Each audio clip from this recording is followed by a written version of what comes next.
threepence. My mum made them into a bracelet, Oh gosh. and I've no idea what happened to them. Oh, no way. Do you know, Yeah. I got one. Have I you got a got? little bracelet Ah, made out of little threepenny bits that I got from a charity shop oh, maybe several that was years my ago. mum's. It's made, they're Get off linked this. together by like bent bits of steel, done very nicely, Yeah. but there weren't chain links of any kind. They weren't hanging from a chain. There No. was a bit of steel um, attaching each one. Oh God, I must dig it out. Yeah, maybe you got my mother's because I've no Oh my idea. God. I Well, don't know what I happened have to a it. tiny wrist. I have a tiny wrist. Right, let's And crack on. I thought it must have been made for a child. Ah, But I God. don't. fancy that. I tell look what it is, right? What it is, Kate has got very excited because she's had to come on from a 30-year-old chap, and they're gonna go out on a date. What are you talking about? You and Joseph, right? Oh, Okay. no, I don't babysitting anymore. Right. Okay then. Any news from Gina this week, darlings? No, not this week. What about wonderful Margaret? No, I don't think I've got anything to tell you this week. Oh. All right. Okay. What? Kate, what about you? Kate and I have got a big date on Thursday. Collecting rubbish and cutting grass. By the way, Kate, you're on for the. You got to bring the cost of coffee this week. I see it's coffee. First it was cakes, and now it's cakes and coffee, Oh yeah, and the coffee, and the cake, love. and the white bags, and the gloves, and the rope, and the brush. And So he'll be what's Carl supervising. bringing? Is I'm Carl bringing not? a knife this time as well. I'm supervising. I'm supervising. Right. Okay. Anything else from you, Kate? No, I'm not cheers. Right. Okay then. What about you, David? No, Sherry. David, thanks for sending the shekels over. Andy. Yeah, I went to an archaeology conference with Claire last weekend. What? Can I just say? Why don't we just call this the Claire class? Because I've got to see Claire about the Lloyd George stuff. You go to a conference with Claire. Yeah, well, that's how I found out about the Lloyd George stuff. You see. So. Ah, Oh. But, one of the talks was very two.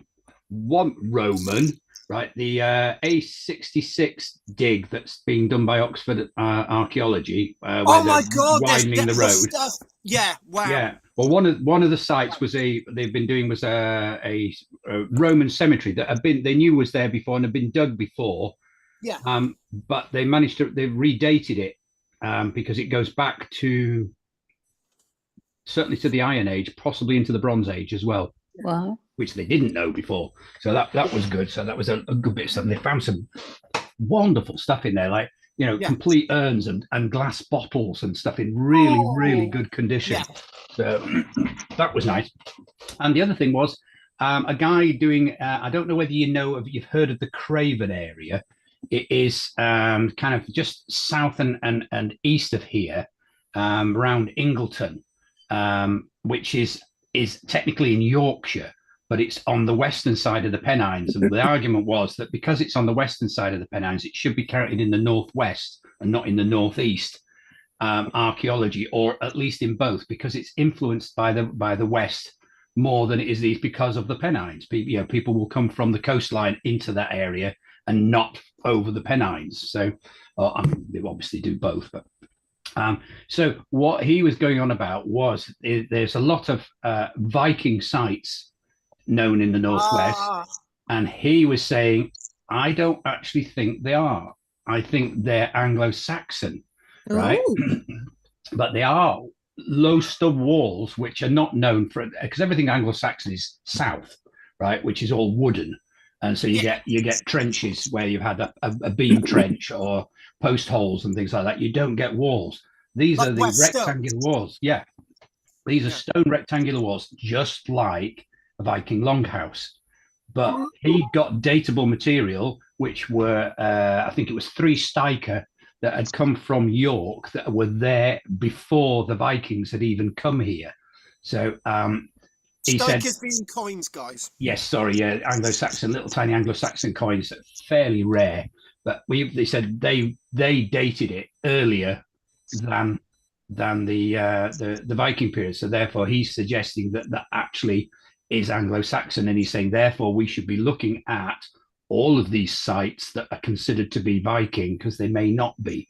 Just as, and I thought instantly of the what was it, Edward the First castles is in Wales that are not Welsh, but they're slightly different. Maybe they are, but before him. Oh, yeah. How you identify one another, I don't know.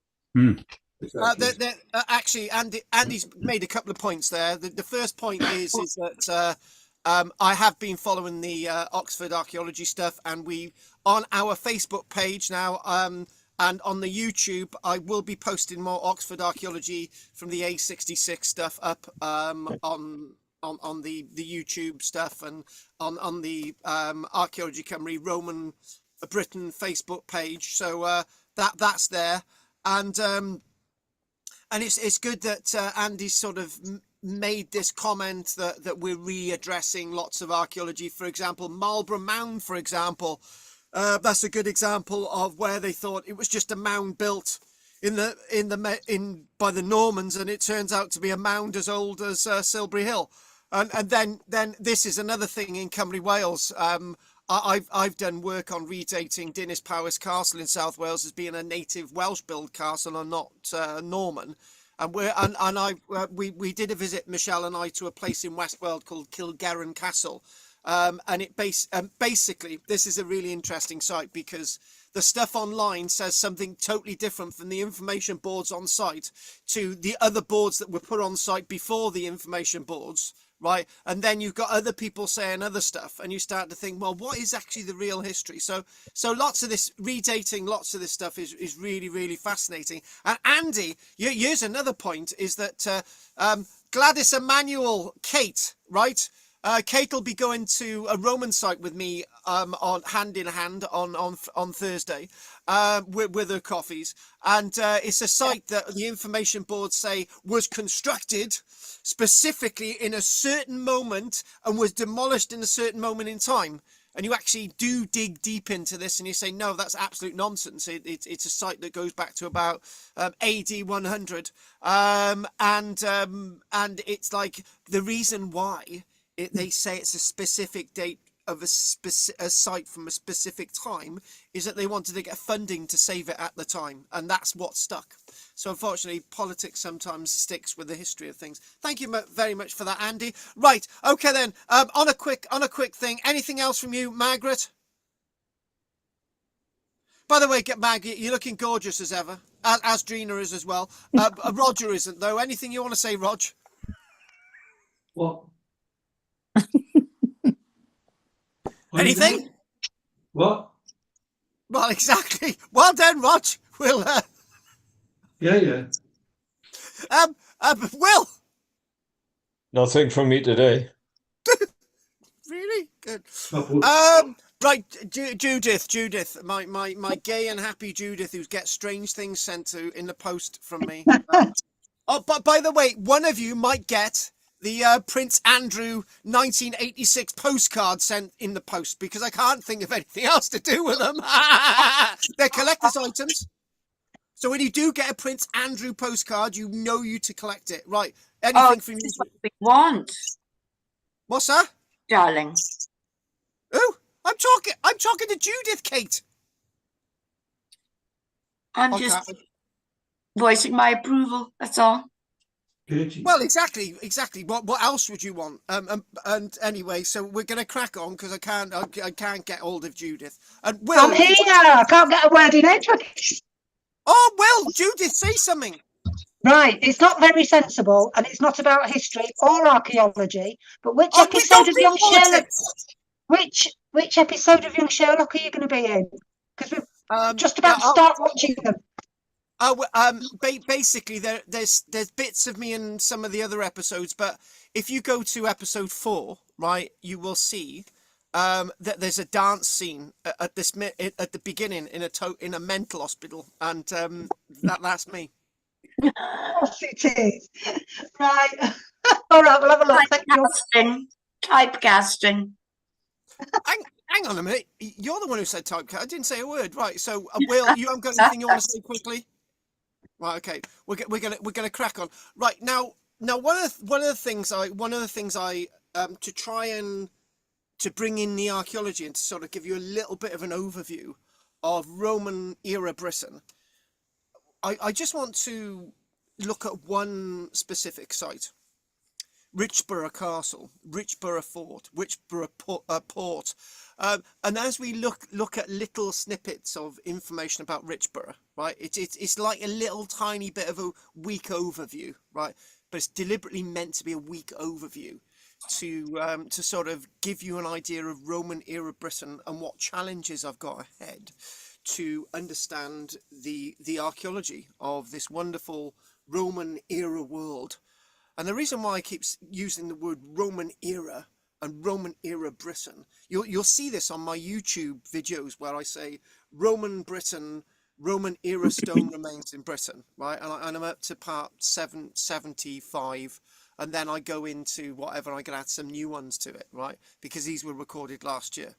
And the reason why I say Roman era is that many things in this world involving Britain, you will find that the Iron Age just continued, and I'm hoping that I managed to. There were some images. I'm hoping I managed to take. If I'm just going to double check to see if I got them on here.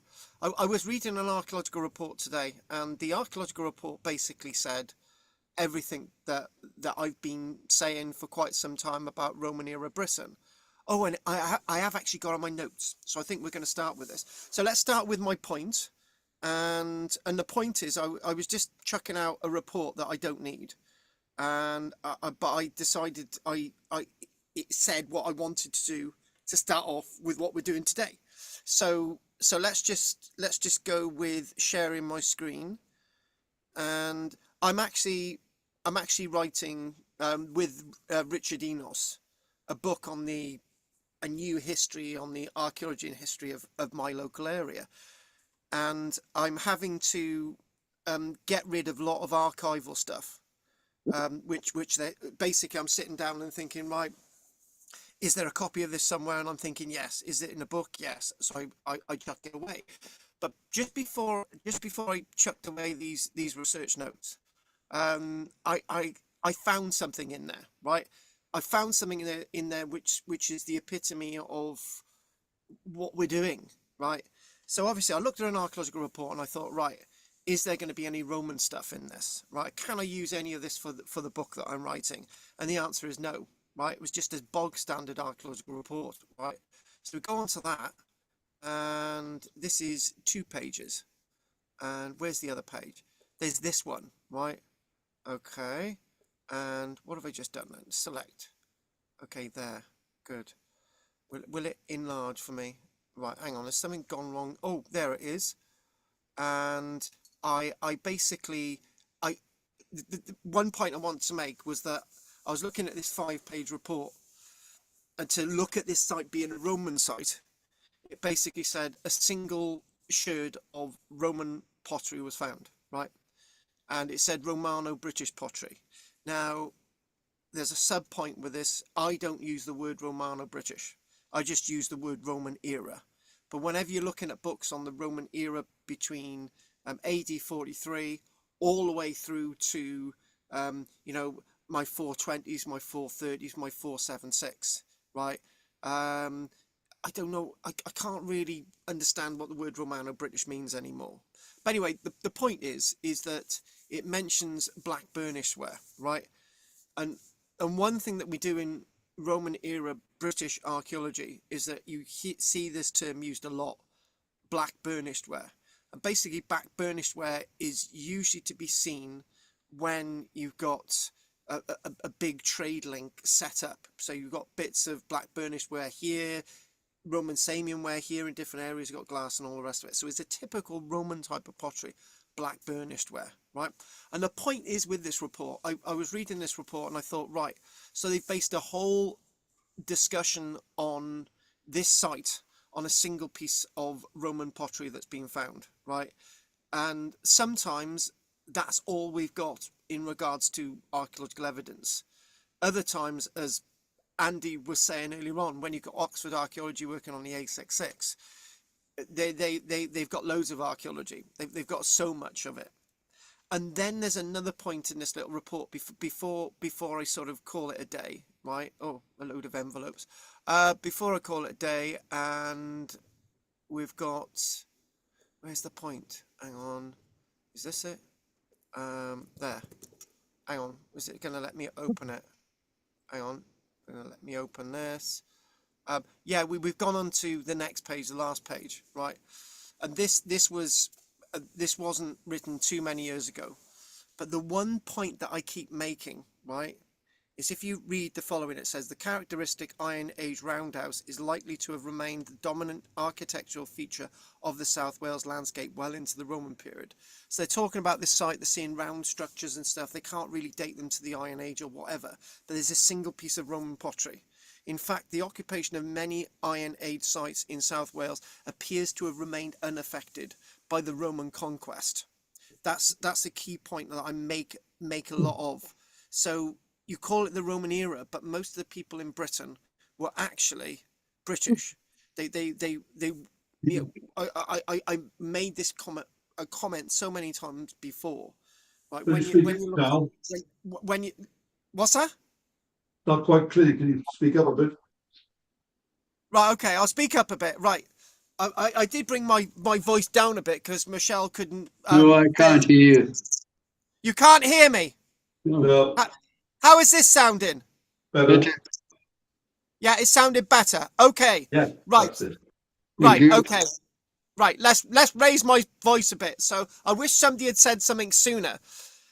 Anyway, No, the point is one of the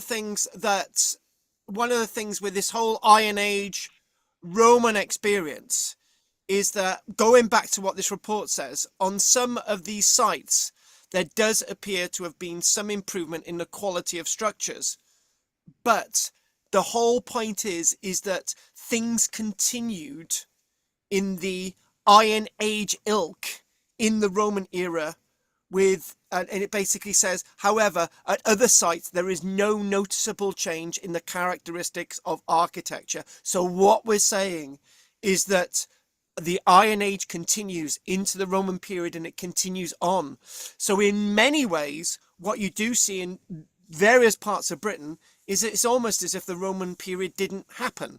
So when the issue with this is, before we go on to the Richborough stuff, the issue with this is that when you're working in the Roman era archaeology from AD 43 until the mid AD 400s, what is clearly happening is there is no change. So you're just going to continue to find Iron Age pottery, maybe the odd Roman coin, maybe the odd pottery, and maybe the odd piece of black burnished ware. And this is what this report is talking about.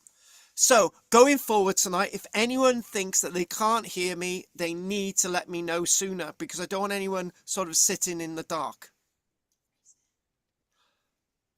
Michelle said to me, raise your hand. Unfortunately, oh, hang on a minute. Andy, are you there? Andy? Andy, can you hear me? Yes, sorry, couldn't switch my microphone on. Yeah. Right. Do you know? Have I been sounding clear? You were quiet. It's clear, but you were quiet. You're much better now. Yeah. Now, Michelle just turned around and said in the background, right? We do have the ability to have people using icons, right? Yeah. So and we haven't done that for ages. So you have to keep an eye open for them, though. Right. Okay. Are you able to stick something up, Andy? Now, are you able to click one of the icons? Yeah. I'll raise my hand so it comes up on the side like that. Yeah. No, there's nothing coming up. Right. Okay, that's a Yeah, bit. Of a it shame. comes up on just on the left of the top left of the little icon of me. Right. That's the kind of problem with it. I don't. Let me try something else. I give a thumbs up. Yeah, you see that only comes up on the corner as well. Oh, I can't see. it floated Yeah. floated up the screen. If I do it again, if you look in your left-hand screen, but you've got to be looking at the screen, you see it floats up. Oh, yeah. Yeah, but yeah, Oh, I think you'll miss it, to be honest. I can't see it. So They're better off I shouting. Oh. Unfortunately, Michelle's got her fingers in her ears. So look, I think the best thing to do going forward tonight is the images are fine. Obviously, you can hear me. So I think the best thing to do, Roger's going to be. I'll have little conversations occasionally with Roger, and Roger, where's this? Come on, Roger. Do you know where this is? No, can't place it at all. I've seen it somewhere, but I don't know where. Did you come on the Hadrian's Wall trip with me, Rog? Hatred, yes. This is Bird Oswald. It's one of the mile forts, is it? Oh, yeah. No, this is one of the forts. Now, I did say tonight that we're going to be looking at Richborough, right? But one of the things I wanted to do, one of the things I wanted to put across tonight, is to try and deal with people's obsession with Roman era Britain. And obviously, the one thing that people are obsessed with, Roger, is Hadrian's Wall. And It is such a monumental thing. yeah, yeah, the thing is, Roger, right? Roger, just keep with this conversation with me. So yeah, you've just said it. Hadrian's Wall is like this monumental thing. It's this thing that sticks out. It's this thing where you've got like Vindolanda, which is With the nearby. Romans, it's such a monumental change to the country, and they were very clever in lots of things, especially back at Italy. And you think, well, there's a lot they gave to the world and achieved. Oh, it was brutal as well, yes, but the buildings and stuff like that, and the different sophistication with the baths and all that type of thing. You know what I mean? Such a change. But the point is, Roger, is that we talk about the greatness of something like Hadrian's Wall, and we talk about Richborough, for example, which we're going to be doing. This is sort of the key thing that we're going to be ending with tonight, just sort of bringing the Richborough archaeological stuff in. But I think the one thing that I want to do tonight is to sort of is hit your taste buds, right? Instead of just going for, Claudius and sort of let's look at the archaeological evidence in London and let's look at the earliest Speak up a tablets bit that again. Yeah. yeah, the earliest tablets that we're finding and so on. But the one thing I wanted to do is hit some of the bigger stuff, like Bird Oswald. I just wanted to sort of, hopefully, what I'm going to do, right, I'm going to see if I can do something with my mic a minute. So I'm just going to... I don't think we visited Bryn Oswald. Yes, we did. We actually went there. Can't remember. Yeah. Oh, yeah. Okay. Do you know when we got off the minibus? Yeah. No, yeah. I was with you, Roger. Yeah, it was the first site that we went to. It was horrible sideways rain. We had to hide behind one of the walls. Yeah, it was hailstones. Yeah, but the weirdest thing with the Bird Oswald trip and the Vindolanda and Housesteads and the military museum and all the rest of it is that the comments from people afterwards was the best trip they had ever been on with me, and I just thought, oh my god, what they all been like. But then again, we did have a doggy bag at the end that everyone had some treats, so I think that's what it was. Yeah. So I surpassed myself. And also Andy's comments on this trip were that I was that you would all pass this lunatic. Oh no, Andy was in his car, and I went through this big puddle in the middle of the road at speed, right? And Andy, when I met him, he's, oh, this absolute lunatic went through this puddle. It was actually me. Yeah, I remember it. Where was it? Claire found an ancient earring. Was that? No, that was Housesteads, I think. Oh, after that, yeah. So anyway, let's get back to where we were. So hopefully, Just sort of keep in and just sort of go with the sound, and I'll just try and keep my voice up a bit more. So the point is that when again, Roger, we did go to this site, and Bird Oswald is one of the clearest end of Roman British forts. And what we mean by that is that it's almost as if when we go to look at Richborough, which as I said, that's one of the things we're doing tonight, Richborough, that could be said as the clearest beginning forts in Britain.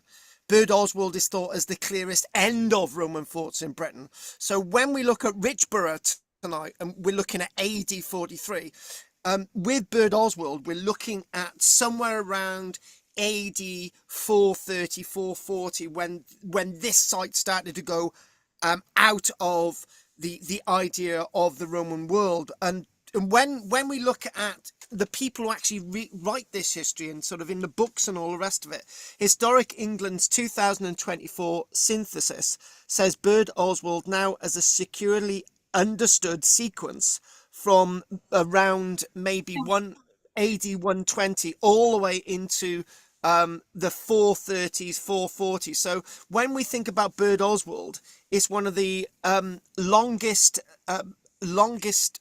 type sites in Britain that tells us basically most of the history of Roman era Britain. Other than, so when we look about the 120s, we've got a little bit before that to sort of that there's a gap missing with Bird Oswald. But one of the things I wanted to say quite clearly is that whenever anyone ever talks about Hadrian's Wall, right, it was never actually called Hadrian's Wall in the Roman era. But the one thing that people think about when they think about Hadrian's Wall was that Hadrian's Wall was actually constructed precisely around AD 122, which isn't actually correct. There was something going on along the boundary of Hadrian's Wall as early as AD 80. So it might be likely that everything that I've already said about Bird Oswald as being a site which has been constructed around roughly in the year 120, maybe there was something there way earlier as well. So this whole point, Roger, this whole point is that when we look at something like this, and one of the most disappointing things, Roger, when we look at Roman forts in Britain, is there's not much in the middle of them, right? What we might find is we might find the HQ, we might find sort of the main Principia, we might find sort of things like that. But most of what we do find in Roman forts is actually barracks, which were actually made of timber. And this is a disappointing thing. So when we look at Roman forts, they're generally shells, they're generally walls with very little in them. But the one thing that I get really excited about with Bird Oswald is this view along at the back is actually the granaries. Now, Roger, surely you can remember these granaries. Vaguely, yes. Yeah. Now, the one thing about these granaries is that it takes this site into the AD 400s, because the granaries were a massive part of restylizing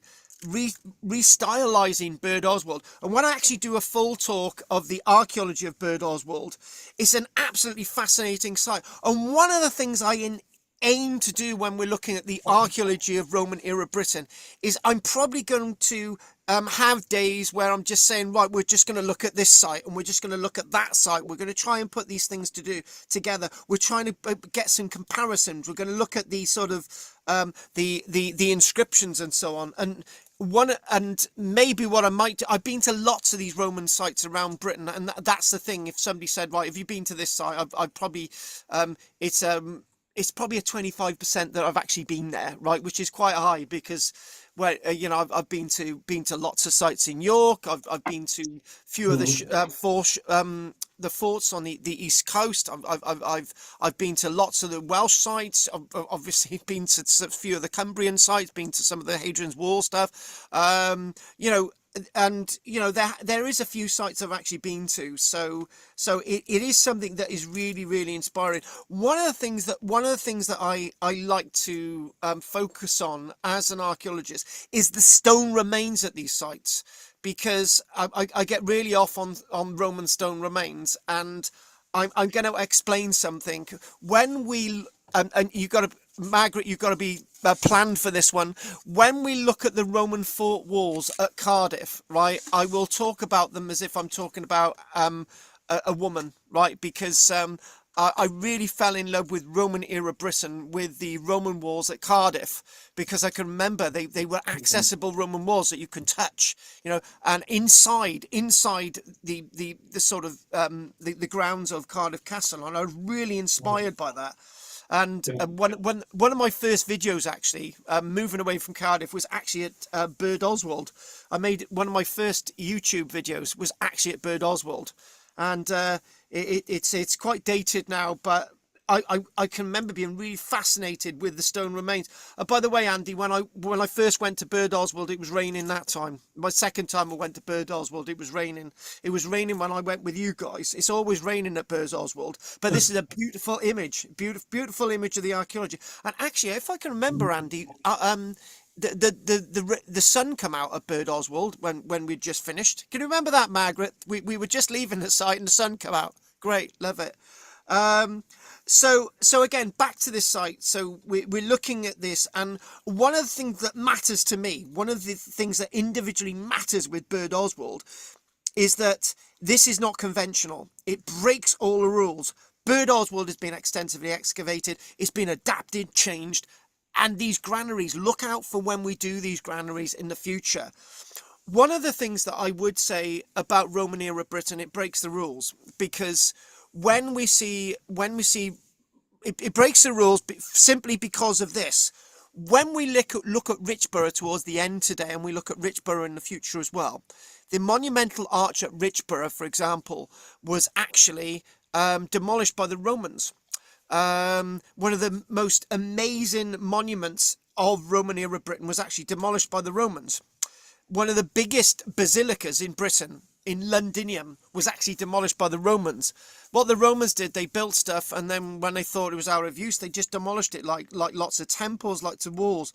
So one of the things that do you know what I want to do? I really want to do this. I really when I was meant to be coming along to the York trip, I had some family problems at that time.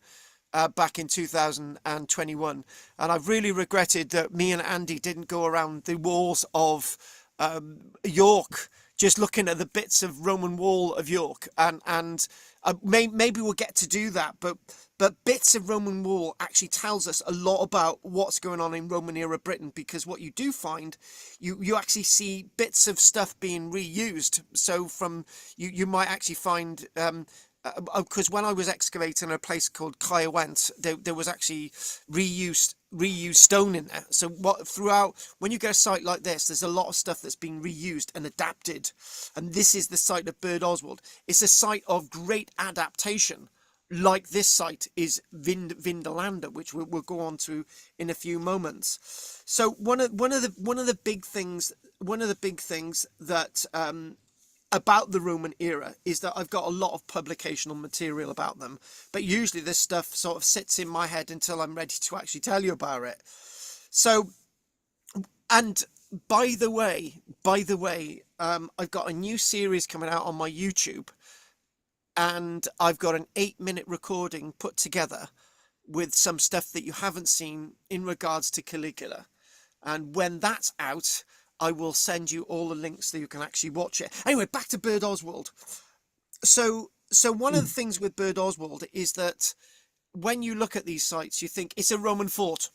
Right? That's all there is. It's just a Roman fort. And the only thing surviving is actually the wall that goes around it. But at Bird Oswald, you've got the granary. But the other thing with these sites, this is the thing. They call them vicuses. They call them extramural settlements. And the extramural settlement was far larger, more complex than anything that we could see in regards to the Roman fort. And whenever you look at a Roman fort like this, it's not just about what's in the walls, it's about what's outside the walls. And one of the most fascinating things with Hadrian's Wall is that Hadrian's Wall was supplied with water from the north. Work that one out. But with Bird Oswald, this is the interesting thing. Around this site, there are bathhouses, there are preserved furnaces, there are hypercore systems, there are industrial stuff going on, there is civilian and military stuff going on in and around this site quite extensively. And when you think about that, what we do see is that a fort is only a stopgap for understanding Roman era Britain. Roger will know that when we look at, for example, the likes of Caerleon, which is Isca, which was the site of the Second Augusta Legion. Roger, come on, and have a chat with me about Isca. Roger, you've been to Caerleon a few times, yeah? Yeah. Well, it revealed a lot more, didn't it? It was one of the major three ports in the country. Exactly, and Isca Caerleon was a site that the Roman military was there for probably about the best part of about 40 years, and then the military just left. So what happened with not this site? The military stayed. The military were purposefully at the likes of Bird Oswald for about 350 years, right? But places like Isca, Caerleon, when the military moved out Isca, Caerleon, the civilians moved in. They reoccupied, they repurposed the walls, they repurposed the amphitheatre, they did all these things. I got another story to tell about the Caerleon amphitheatre, but that's for another day, right? But one of the things that we do find is that nothing in Roman Britain is the same. They always, this is a big myth, guys, boys and girls, right? This is a big myth. Roman forts are not always square, and they're not always rectangular, right? There are some really weird shaped Roman forts in Britain. They might be a gridded template and things. They some have amphitheatres, some have theatres. They've all got bathhouses, but where the bathhouses are, they're usually outside. And that's a good when we look at when we look at Hard Knot, right? The bathhouse is obviously outside a Hard Knot, but what we do see with Caerleon, for example, Isca, the bathhouse is actually in the middle of the fort, which is a bit weird. So none of these rules actually follow the same thing. So back to Bird Oswald. So when we look at Bird Oswald, there are changes within movement, within the development of the landscape of Roman era Britain. But one thing that is really disappointing about Roman era Britain, you don't have the same stuff that you see on the continent, right? You don't see the Pont de Gard. You don't see beautiful aqueducts. You don't see the Colosseum, right? As in Rome. You don't see Trajan's column. You don't see any of these things, right? You see bits of them. And again, it goes back to me saying what we've already said about Bird Oswald. We'll move on a moment from Bird Oswald. So we're going to come back to Bird Oswald big time. There's just a little bit of an introduction tonight.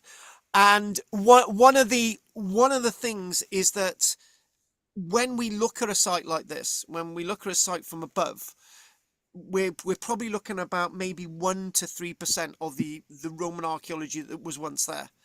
And that surprises people, because there was a lot more than meets the eye. And looking at LiDAR and all sorts of things. Great piece of archaeology which we'll look at with Bird Oswald. Some of you have actually been with me there, and maybe we might have things for the future. Now, Magna, Vindolanda. Now, one of the things with Vindolanda is that it's an ongoing archaeological excavation site. It's got its own museum. It's got its own everything, right? And I can remember, Michelle, basically I've mentioned Pat to you guys, husband's terminal. So what I'm doing, I'm sending notes to Pat in the post, and I sent her a postcard today to about like this. It was a view like this. Sent a postcard. One of those postcards that I got off the internet, which I'm gradually sending out to everybody on Roman sites. And when Michelle said, "Oh, was Vindolanda the site that had rain that destroyed those really expensive Archaeology Cymru umbrellas that we never ever bought again?" And I said, "Yeah, that was the site." And it's the only trip that I've ever been on that I think I ended up with mild pneumonia. So I had to sit in a cafe for 2 hours, and everybody had to go off. It was just the weather was so bad. Oh, But yes, horrible. But Roger, it was worthwhile seeing me half dying. But the one We still got stuff out of it, but we it did. makes it more difficult. Yeah, it was. Rena and I stuck it out till the bitter end, didn't we, Yeah. Drina? We did. Yeah, and Right.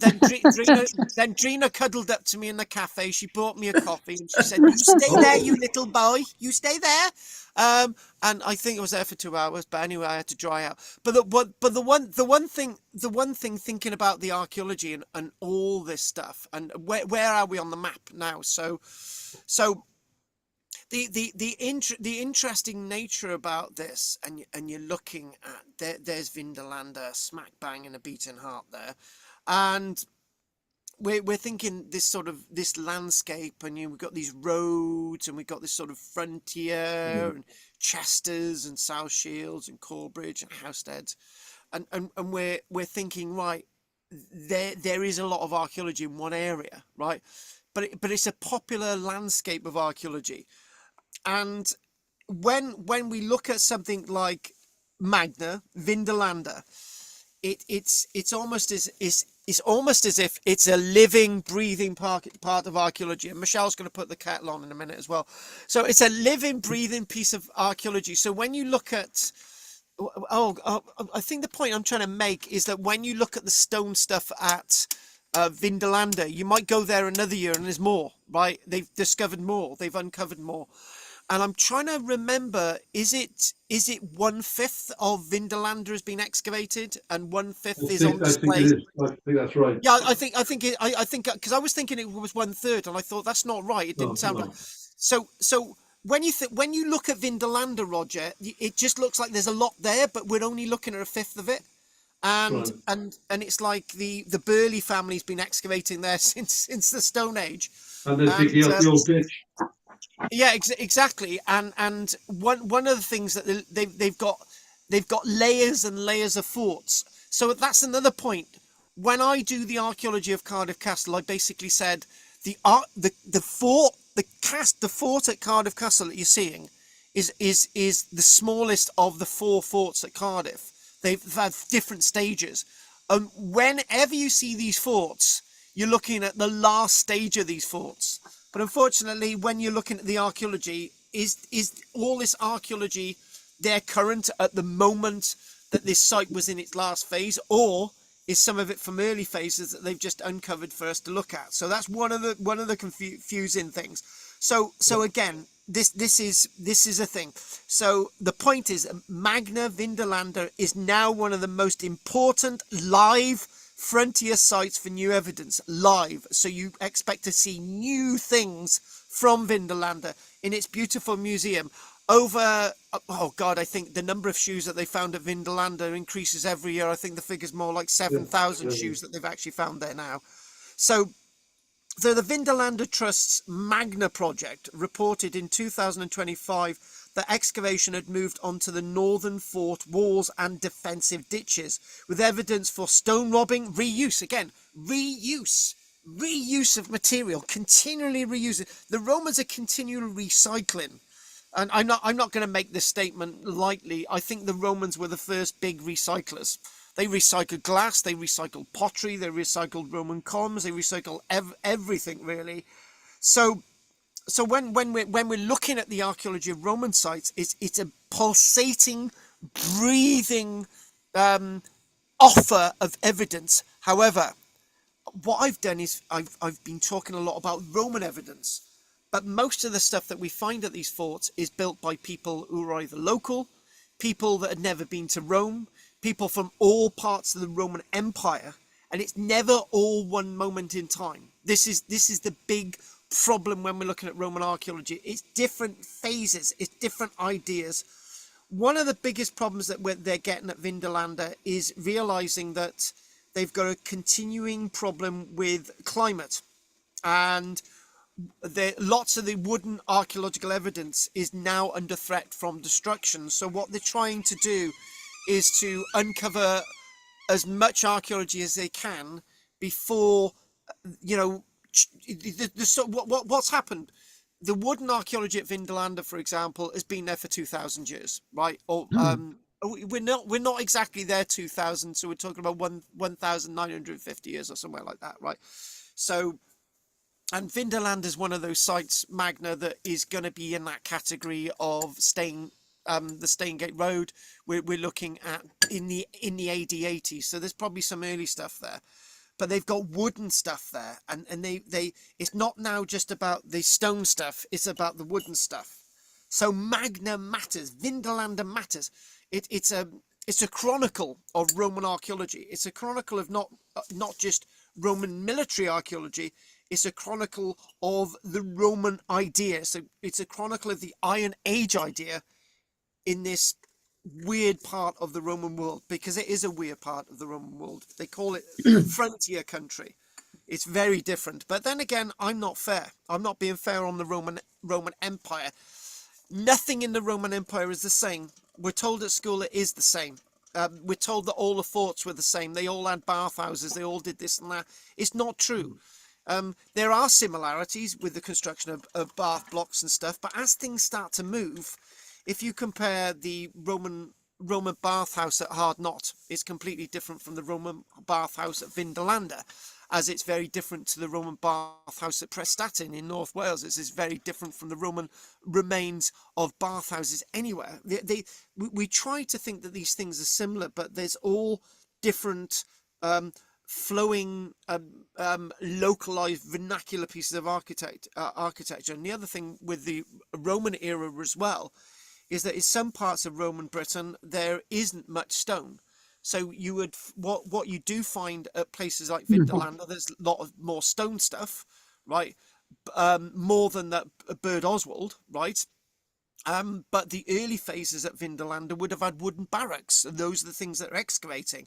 It's that Vindolanda becomes so permanent feature in the landscape that what they did, they decided to disregard having lots of wooden stuff, and they decided to build more of it in stone. So again, differences between lots of Roman forts changes the wood to stone and so on. And I think Andy made the interesting parallel earlier on between the Viking period and the Anglo-Saxon period. You know, there are bits of the Anglo-Saxon period that there's bits of Britain that there's stone everywhere, and there's lots of bits of the Anglo-Saxon period that there's wood everywhere. And it's the same with the Viking period, and it's the same with the point I'm making with the Roman world. Nothing is the same. So Magna matters because it is producing unusually well-preserved organic evidence and giving a more detailed picture of frontier occupation, reuse, and post-Roman disturbance. So all of these things are absolutely fascinating, absolutely amazing. So if we cite Vindolanda on this sort of map, sort of pulsating heart of Hadrian's Wall, and when again, Hadrian's Wall itself, you could say is 75 miles long, but other people like to sort of move it a bit further into the Solway Firth and so on.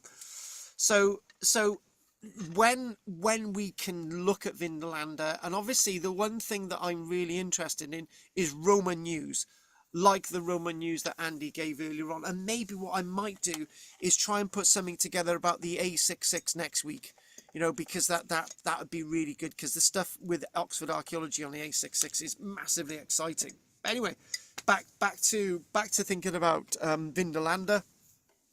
So Magna Vindolanda, the Roman name for Vindolanda is Magna. 2025 shoe discoveries are genuinely important. 2025, that's months ago. Not just eye-catching. In 2025, the Vindolanda Trust announced 32 leather shoes from Magna's northern ditches, including 8 over 30 centimetres and one measuring 32.6 centimetres. Oh my God, that's a really big shoe, isn't it? What we're talking about giants now. It's the largest in the Trust collection, and the Trust notes that 25% of Magna shoes are extra large. So who are these Roman soldiers with big feet, compared with only 0.4% in the measurable Vindolanda assemblage? So these are massive shoes, you know, the length of a ruler, 30 centimeters, huge, definitely a foot then, isn't it? So that suggests Magna may have had a noticeably different population profile or garrison mix, and this is the point. Or very thick socks. Oh, Yeah, that's They the were- Roman, hang Yeah. on, the They had Romans. linings because they were up north. It's fucking cold. Excuse me. Had the Romans never ever had socks? Of course they did. When we look at the archaeological excavation I know, but evidence, maybe they had They're- like they're- extra. Because they no, were I was gonna say, Kate, shut up. Shut I was up. gonna say they did have socks. They did have socks. We've got Yeah. yes, they do. We've got archaeological evidence from Vindolanda of socks. Yes, we do. They had Kate. duffel coats as well. Yes, they did. They might have had down-filled socks. That would make it. You'd need big shoes for that. Boots So on with sandals.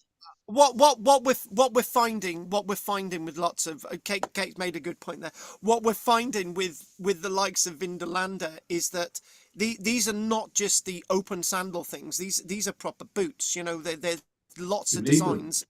There are lots of they may need them, but whenever we went to school,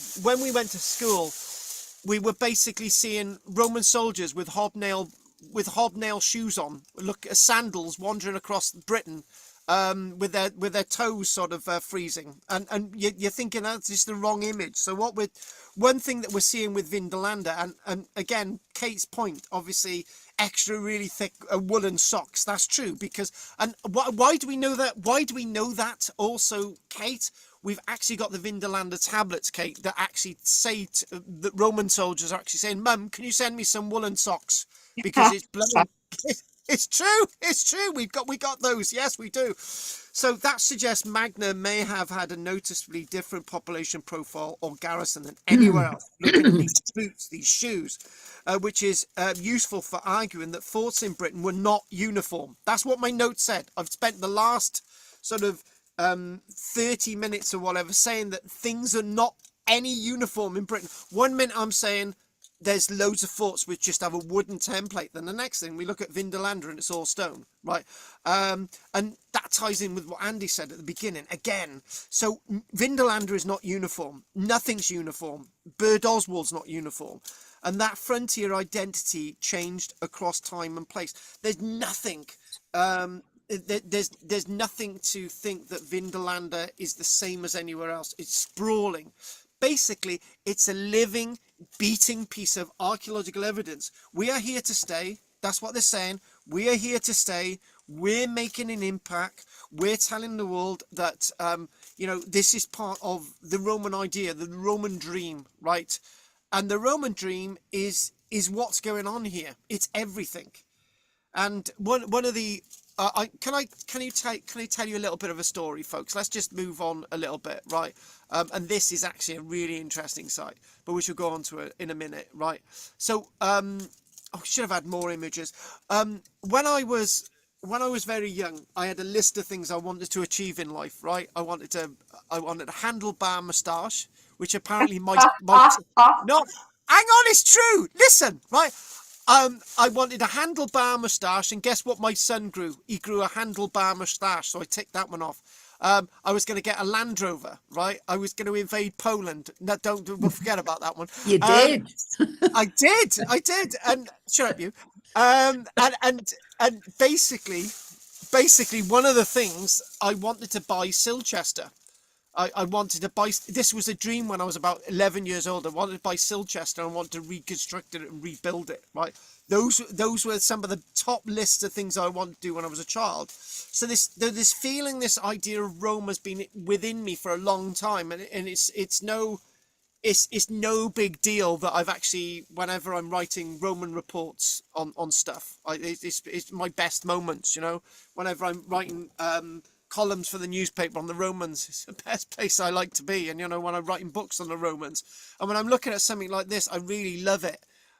one of the criticisms that people wage against me is look, Carl, right? You're talking about the Romans. You're nothing but the Romans, right? The Romans this, the Romans that. What about the reverse, that lots of bits of Roman era Britain, right, it just carried on? And I've just said that. Of course they did carry on. And in many ways, what's going on with Vindolanda is that the Romans are saying, hey, we're backing off. There's a few Roman soldiers here. You've got civilians there. You've got bathhouses. You've got chandlers. You've got cobblers. You've got brothels. You've got it all going on there, right? And this is the Roman world. This is the Roman ideal, right?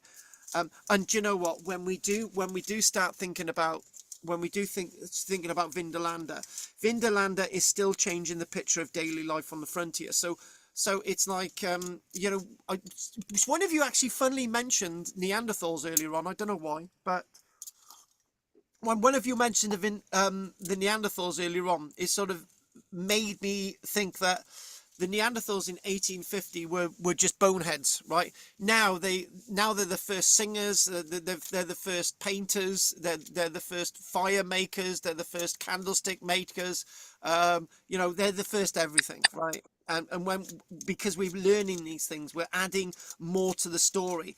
So we're never going to know the full story of Roman era Britain because there's so much still out there.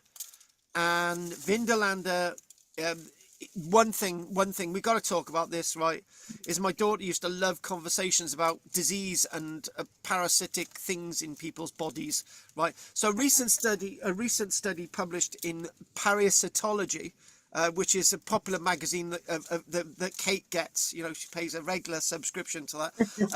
They said that roundworm, whipworm were to be found in the archaeological evidence in the drains at Vindolanda, dating from about the 250s AD. So that it was full of whipworm eggs, full of roundworm eggs. It was full there, right? So it goes back to when you were a child. If you're an archaeologist, right, make sure you brush your fingernails afterwards, because you don't want to end up, obviously these roundworms and whipworms ain't still live after all this time, but they might be.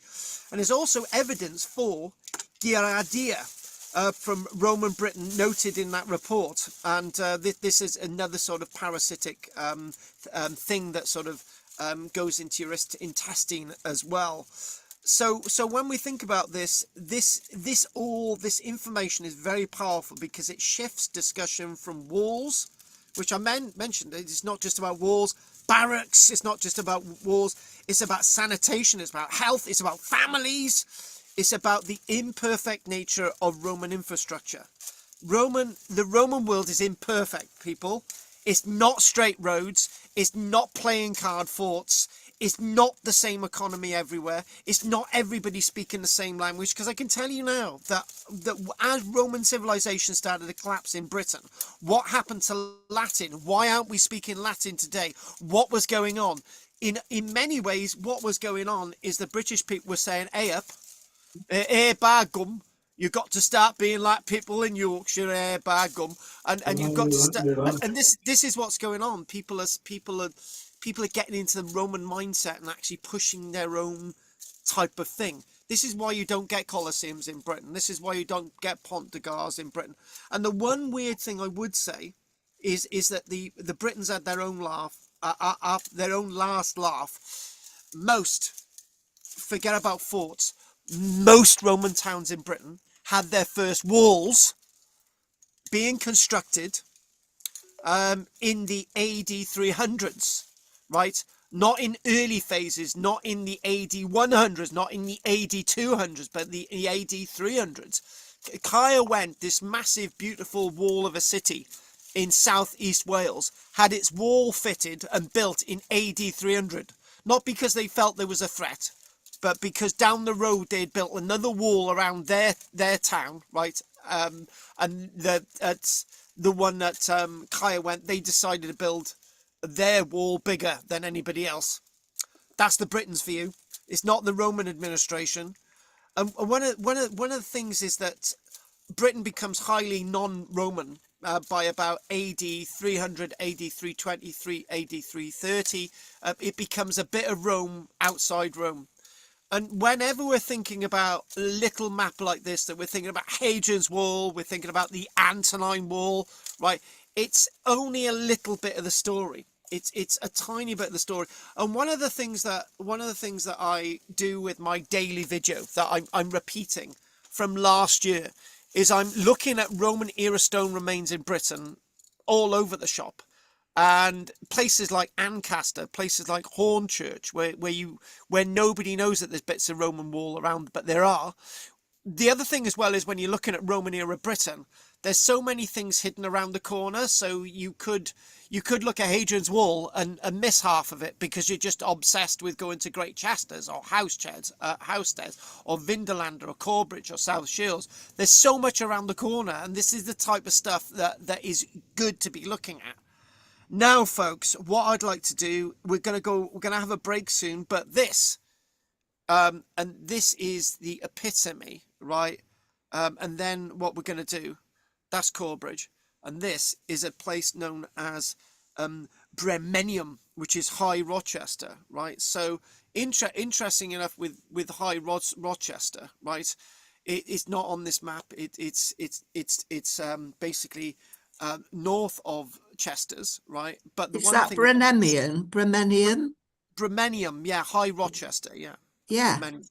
Ah, So Bremenium. Now, the interesting thing about Bremenium is this: a blocked up entranceway, a blocked up gateway, right? And it's rather interesting. It's rather interesting, this little story. And whenever we look at one of the things, again, outside Roman sites, the archaeology of outside Roman sites, Bremenium High Rochester is one of the best, very recent excavated beyond the wall sites that we have. So it's Northumberland National Park reported in October 2025 that the 5th season at Bremenium produced its largest haul yet.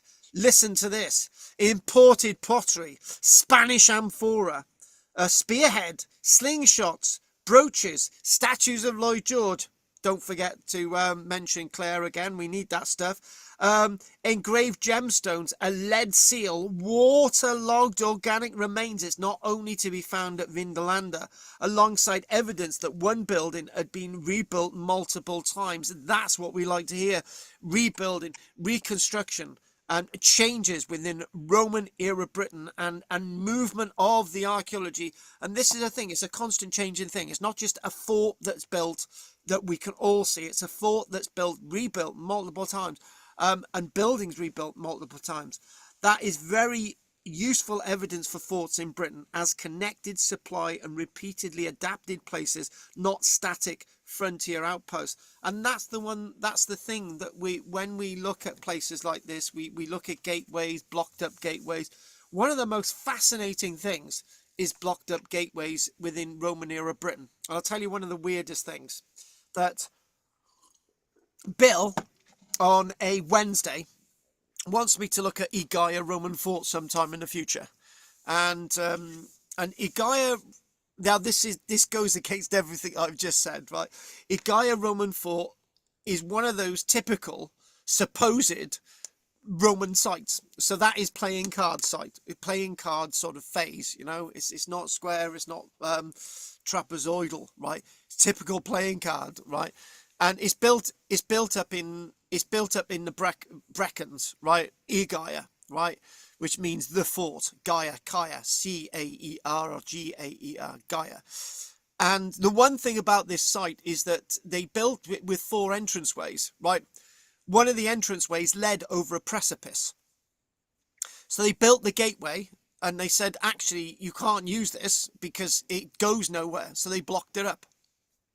And interestingly enough, this is how the Romans think. With Hadrian's Wall, they had to have a mile castle every mile, because that's why they call mile castles, right?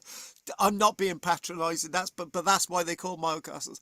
And some mile castles along Hadrian's Wall have a gateway that leads over a precipice, because they decided to build it and it just wasn't going anywhere. There was a gateway there and they just blocked it up.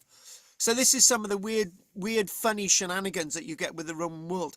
And the other thing as well is Roman roads were not straight. Lots of them were quick. You know, I don't like talking about Roman roads and stuff, but the stuff that is actually a Roman road, some of the military stuff or reused stuff, none of it's really straight. And it's all talking about. And the other thing about these Roman forts is that this is a little dinky do one, right? And it's it looks square, but it's a bit kinked. And when we do think about something like this, what we do find is that the reuse, the changes of these things, people might think, oh, you know, and this is another thing. I think this is the story with Hard Knot as well. Up there, yeah. We will do the story of Hard Knot again, but Hard Knot was abandoned more than once, and it was reoccupied, and it was abandoned, and it was reoccupied.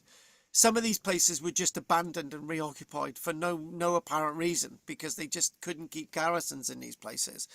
And don't forget, this is one of those interesting key facts when we're looking at Roman era Britain. Is that, did the Romans actually have the money to keep all the garrisons going in Britain? Did they actually have the money to keep things functioning? Why were the Romans here? Why did they need to remain here? And I think that's one of the biggest questions. Is there something in the Roman story that we don't rightly understand? And I think that that's right. Some historians, not we're archaeologists, remember, but when historians talk about Roman era Britain, they say that Roman era Britain, having 3 Roman legions in Britain and all the auxiliaries and having to pay these wages, was a drain on the Roman Empire's economics. But if that's the case, they should have just abandoned it within a few months. So why are they still here? And one of the things, truthfully, Britain is a really good practice ground for Roman soldiers. So when we're thinking about all these, this is the thing, right? So when we look at this sort of frontier, right, and we're thinking, right, some of these bigger forts, and you're looking that, okay, yeah, at some stages, some of these forts were abandoned, and the gateways left open, and some of the mile castles with gateways left open, and you're thinking, if this is a frontier and people could just walk through, so is it a frontier? That's the question. Is it a frontier? And it's more of a customs gate, or it's more of a way to show off. It could be loads of different things, Hadrian's Wall, but again, all those questions for the future. And again, quickly about this actually reminds me of looking at sort of landscapes, of ploughed landscapes from the Iron Age. But one thing you're looking at with this LiDAR is that it is interesting. You are seeing features within the landscape that you don't usually see. It's not just normal aerial photography. What LiDAR does, it removes the trees, not physically, but, you know, mentally. No, electronically. So it removes the trees, and it takes a contour map of the landscape. It scans the landscape. It's like an X-ray, right? I remember having my MRA the other day, and it was just like MRI,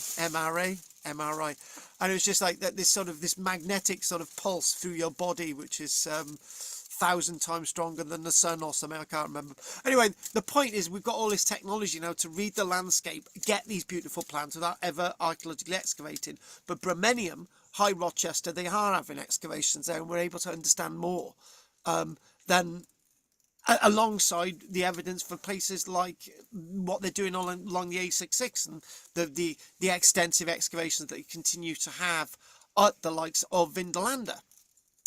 So what I might do is I might have a little bit of a later break today, but I just wanted to mention, so when we look at our chart, there's Corbridge, which is south away from the Hadrian's Wall, and actually Vindolanda is a little bit of a distance from the actual wall itself of Hadrian's Wall. Corbridge is a little bit further. So when we again look at this plan, and we are so lucky to have so much of our Roman stone archaeology excavated in Britain. So Corbridge, again, just a tiny little bit of an overview before we look at this one. This is not Corbridge. This is Richborough. This is after the break. There we go. So Corbridge is increasingly being framed as a late Roman frontier centre, not just as an early supply base. So what we're thinking of is that this site may date from very late, coming towards the 450s, 450s. Obviously, the Roman military withdrew from Britain, poppycock, so there we go. So Corbridge is increasingly interesting. So what we do, we're looking at the Vindolanda evidence, and we're saying, Vindolanda, things are not really great at Vindolanda after the AD 400s, pretty good at Oswald in about AD 430s, But when we look at something like Corbridge, Historic England's 2025 priority explained life in Roman Corbridge and the role of this locality and the fort and the town, the role of the town within the social and economic networks of the Roman British frontier, tells us that this site extends all the way as far as AD 500, a bit like Carlisle is still sort of functioning as a Roman sort of town, sort of military location by AD 500. That does not itself prove that there's a massive sense of the Roman world still continuing beyond the collapse of the Roman world in the West by 476. But it does show where current scholarship is moving towards seeing frontier sites as long-lived social and economic communities, not just forts, not just domestic centres, but as a sense of community, things continuing into the very late Roman and immediate post-Roman period. So this is a clean argument for sort of seeing all of this and dragging this all together. So a little bit of an overview on what we've already said so far tonight.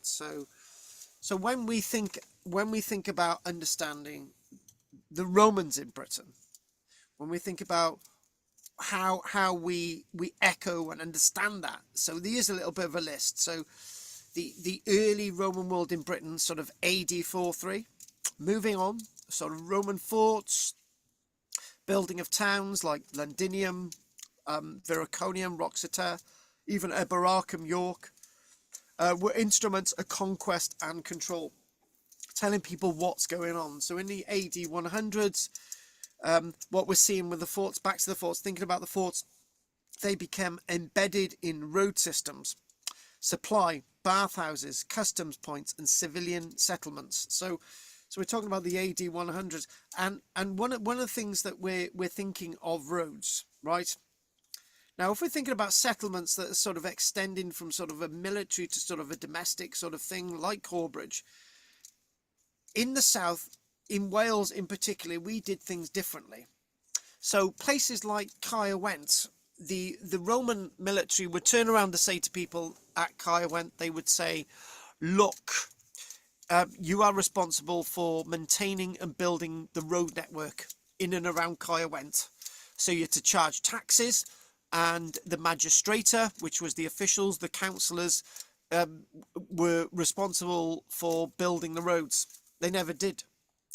They decided to either not collect taxes or keep the money for themselves, which isn't far different from this modern day and age when the councils are filling potholes. But we see something really different in northern Britain, where it's almost as if things are functioning in a organized, disorganized sense, where bathhouses are being constructed, where roads are being maintained. So into the AD 200s, some associated towns, the vicuses, a vicus is the name that we give for a town which is built around a Roman fort. So some associated towns and outside settlements began to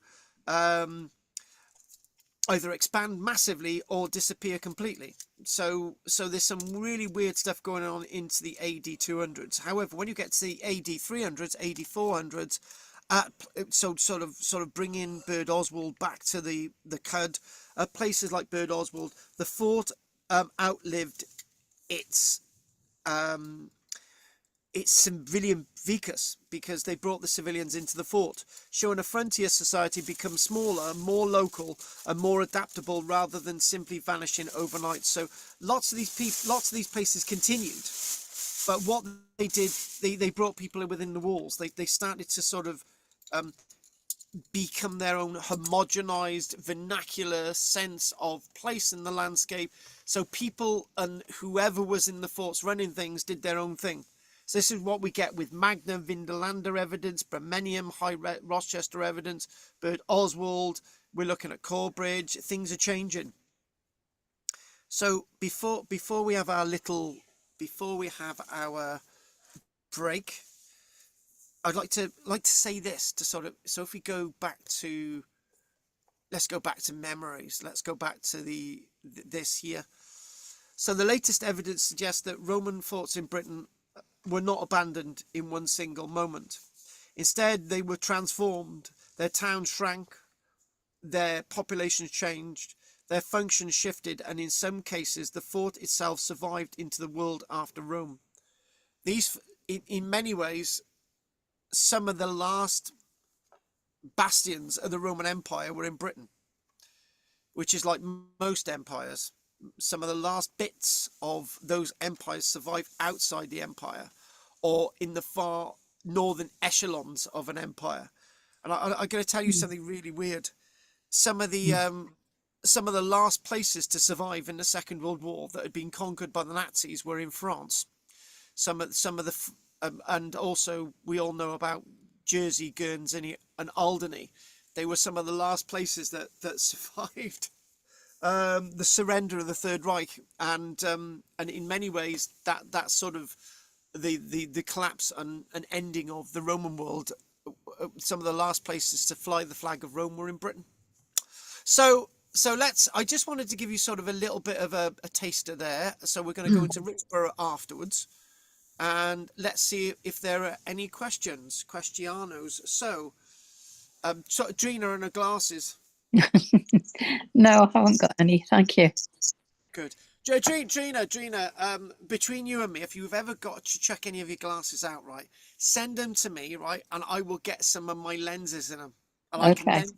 can then I know I'm close to you, babe. You'd be like twins. We would, yes. Oh Yeah. my God, can you imagine? They'd be thinking I'm Drina and Drina's me. So nothing from you, Drina? No, thank you. Okay. Anything from you, David? Oh, no, thank you. Are you staying with us or are you going? No, no, thank you. Okay. So anyway, Andy. No, thanks. Okay.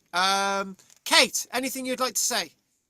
I want to ask you the name of the civilian town outside the walls. You told us a couple of times. Vicus.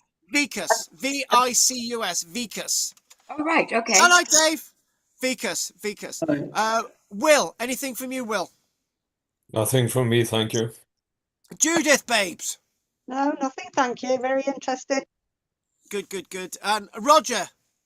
Well, I'm looking at the buildings and Well, we can technical see it. point of view to see what sort of foundations and stuff they use in the buildings, which would be pretty good if they kept, or the remains have kept there, the stuff that has been pitched. But what sort of preparation they made and the foundation footings and stuff, how advanced was it? Did we follow that? Well, it sounds a small point, but we're looking at the visible bits, but what went before it to keep that permanency, to keep it safe and built, because they were good at quarrying, cutting stones, ashlar and stuff. So there must have been good preparation there, or the good knowledge of the earth and everything to keep the buildings there. I'd like to know a bit more a technical point, but could be interesting. Well, whilst I'm going to ask Margaret, because Kate, is there anything you want to say? Oh, forget Kate. She's a dragon anyway. Roger, as I'm working out my response to yours, I'm just going to ask wonderful, beautiful Margaret with a beautiful hair and a beautiful nose. I'm getting my hair cut tomorrow. I've had enough of it. What style are you having? The same style? I'm having my hair cut. What different style or what? Mason. I'm just having it shorter. I look a mess. Anyway, I was going to ask you about the Antonine Wall, of which I don't know a lot about it, other than it's about 90 miles north of Hadrian's Wall, is it? I think, Yeah, it is. It is. So we're talking about. In other words, the Antonine Wall is just a little bit north of Edinburgh, and it goes through Glasgow. And the interesting, I think, I think the problem is when people are looking at Roman Britain, they obsess with Hadrian's Wall.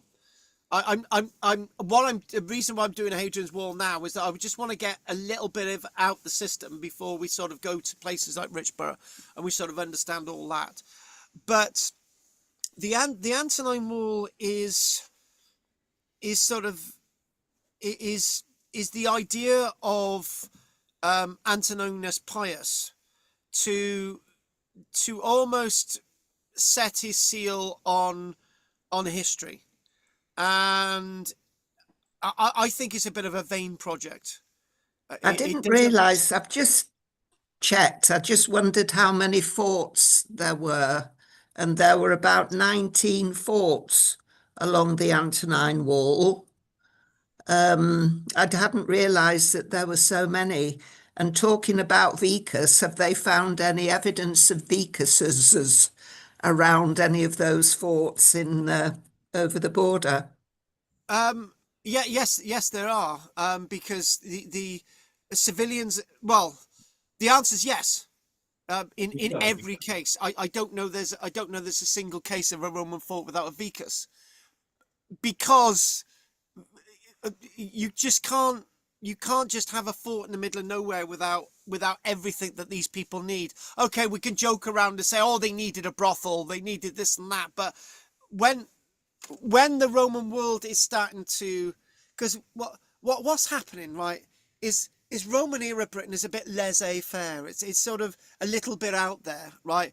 And there were all those different things, you can't have your wife, you can't have wives and children, all these different things. You can't, your legionary can't be married and all these other things. But it's wrong, because what we do see, we actually do see that there are families at some of these forts. There are children, there are women, and it's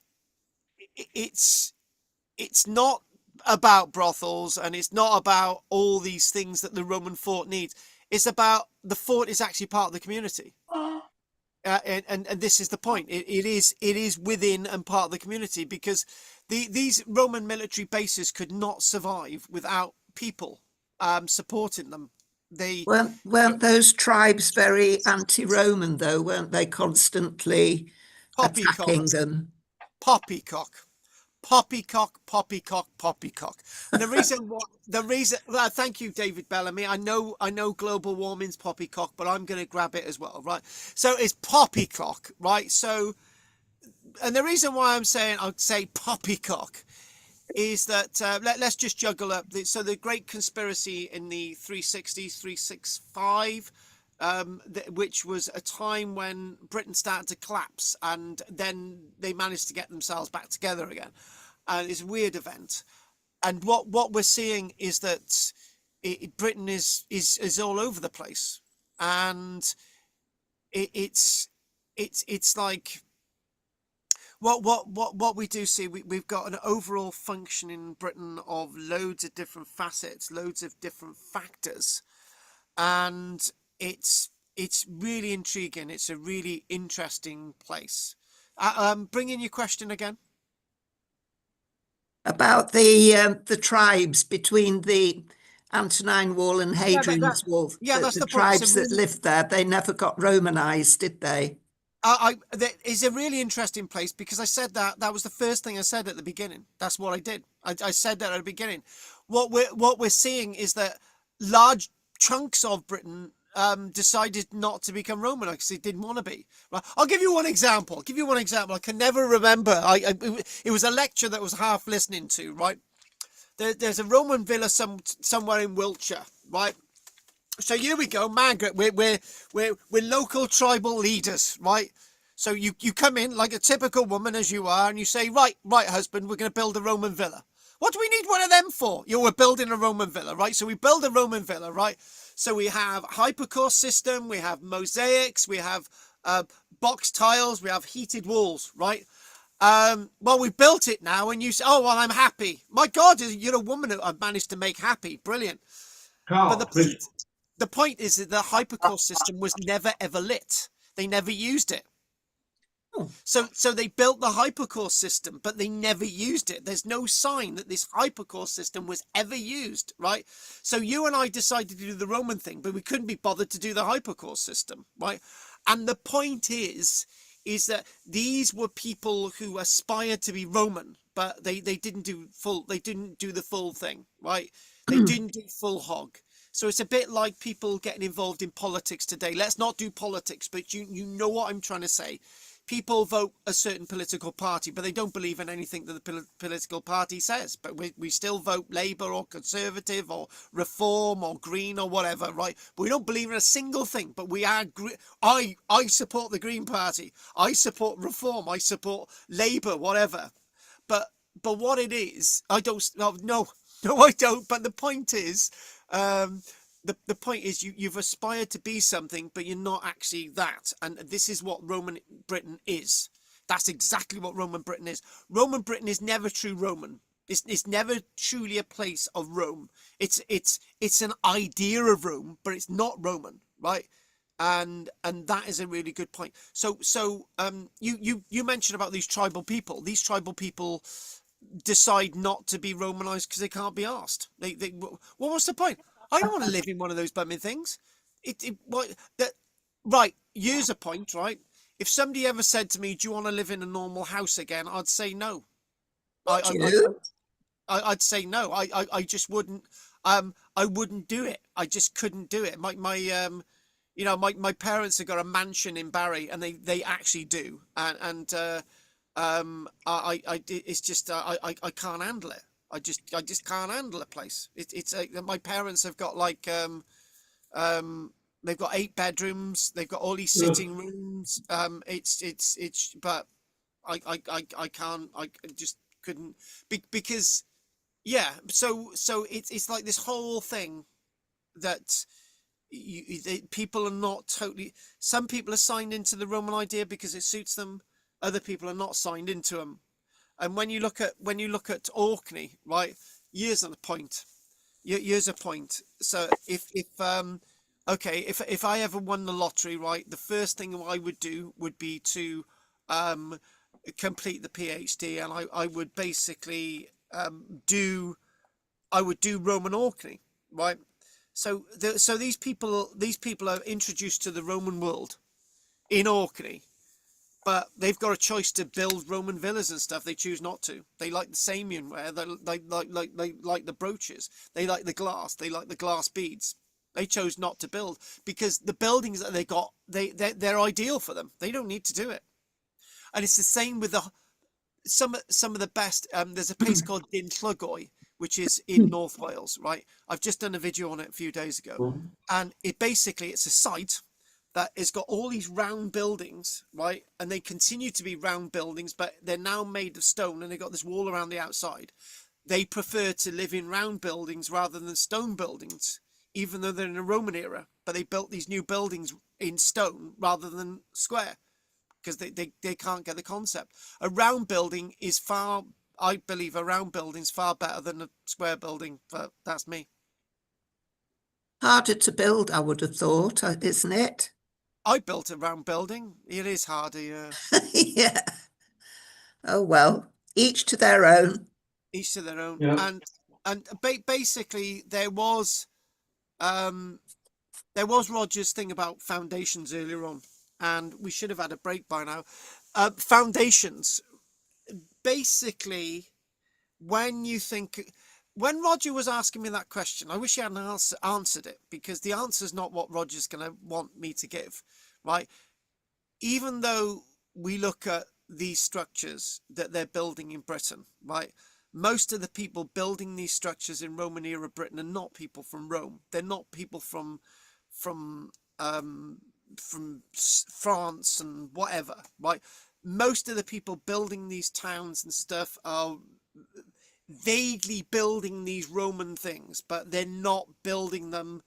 You got foundation problems, you got subsidence, You've got structures that are built on sand. You've got things that are not brilliant.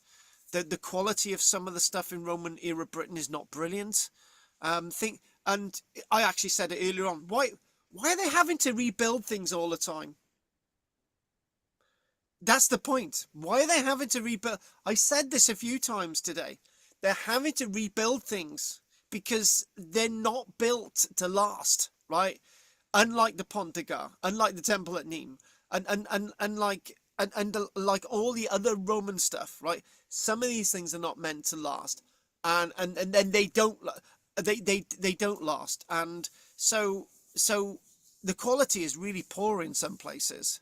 Some stuff is really built well, but a lot of it isn't built well, and we don't have the same as what we see on the continent. And there's another thing, right?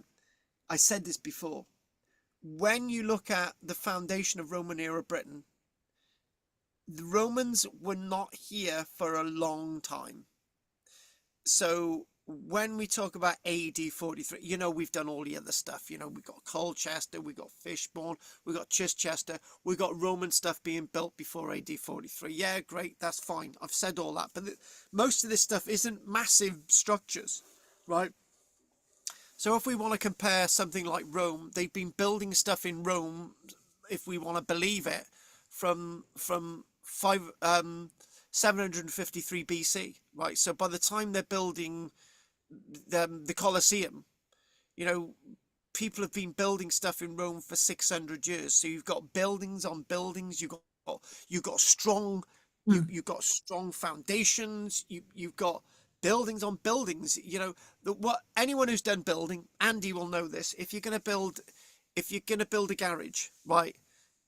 Well, if you've got an existing garage and you want to build another garage in that space, what you do, you just basically demolish the garage into the template, and that's your foundation. So you build a garage. But Andy's going to nod his head and say that's ridiculous, but that's what they used to do in my town of Barry, right? So you'd have garages on top of garages on garages because that's your foundation level, right? But you don't have those foundation levels in Britain, right? Lots of this stuff is actually built on mud. It's not really good stuff. So this is why it's not lasting. So anyway, I've actually finished my point. You should have waited 1 second, Will, and I'd said I've finished. Go on, Will. Right. In Canada, many houses have basements. You dig down to the bedrock, anywhere from 2 to 3 meters below the ground level of which your house would be built upon. So you have a basement. I go with the fact that when the Romans, and I sort of disagree with you in some way, when the Romans came, whether it's from AD 53, 54, up to Claudius, they brought builders. right. They brought builders with them. All right. It wasn't just the soldiers. They brought builders. These are the guys who said, yeah, you've got to get down to the bedrock. You're going to put down a foundation. You're going to use some kind of a cement, whether it was, it wouldn't be necessarily silica cement, but definitely limestone, possibly with burnt charcoal in the mix, or some other composite that allowed the Roman cement, which we know a little bit about, and they built the foundation. So if you look at the forts, you're on bedrock. They've gone down to bedrock. They're not necessarily building on swamps. You might reference the swamps. They build in firm foundations. They get in down to the bedrock. So they understand the concept of having the solid bedrock beneath the structure, and that's why all these walls still exist. But I'm gonna jump in there. I'm gonna jump in there, right? Yeah, with all due respect, I did say civilian, right? I wasn't referring to lots of the forts, right? But there is one point about this, right? There are 2 points. There may have been some artisans and stuff coming over from the continent, right? But what we do see with some of the Saxon shore forts on the east coast, substantial subsidence with some of these sites, right? And I've seen it. I know it, right? And yes, it's undeniable. Some of the I did say some of the stuff was well built, right? But lots of the stuff from its survival, we do see wasn't well built. And yes, there were military builders, but I'm going to completely disagree with you on that, Will. 90% of all the Roman road built network in Britain was so poorly built, and it was absolutely horrific. We've hardly got. We've basically got 1% of the road surface in Britain that we feel that we've identified from the Roman period echoes anything like what's on the continent, because we've been lied to at schools. They with as an archaeologist, I know this. I've seen this. I've excavated a Roman road. Right, we expect to see all these different layers of grit, gravel, and stone and slabs. This is poppycock, right? Yeah, you might be right in something what you say, Will, right? But generally, what we do see, the architecture in Roman era Britain is poor, and that's as an archaeologist point Let's of go view. back to the pyramids. The Egyptians, the overseers. Oh well, hang on a minute. That's different. The Egyptians knew how to build. It's the same equation, right? If you and think again, not all Roman soldiers were trained soldiers.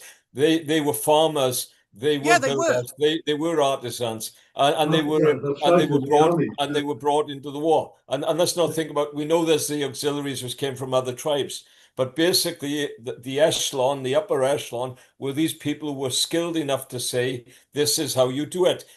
When you built a mine in Wales, coal mining from the 1830s, the guys came from different parts of England and not just South Wales. They came from England, they came from France, they came from Germany, and this is how you build a mine. Well, you have overseers who tell you how to do the job. The laborers and the quality of the materials you have varies from site to site.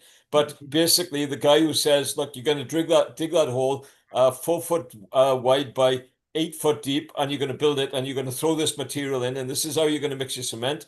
And 9 times out of 10, you might get it right, and 1 out of 10, you don't get it right, and maybe those are the places that fall down. But the foundations are still there. We know from when you talk about leader, and I know certainly from Google Earth, the foundations are still there. You know.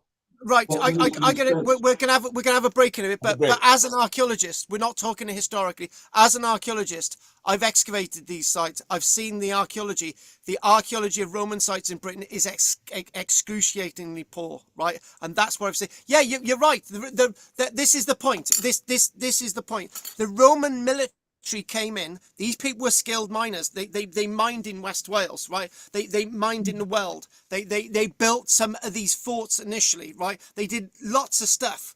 But even the quality of Roman road construction in Britain was so incredibly poor, right? I see it in the archaeology. The history might be saying something else, but in the archaeology, I'm seeing something very different. I've got 40 years worth of experience, and what I see is the archaeology is what we're doing is very different from what the history says. So anyway. Makes sense to me. That makes sense to me. They're at like the limit of the empire, aren't they? Yes. Way up north here. It's always fucking raining, isn't it? Come on. How good you want it to be?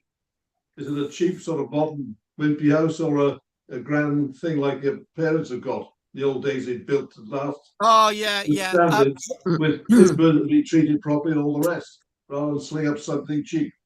You also get the vagaries of human nature, and you're gonna end up with a fort where you've got a really lousy man in charge, a really lazy piece of shit.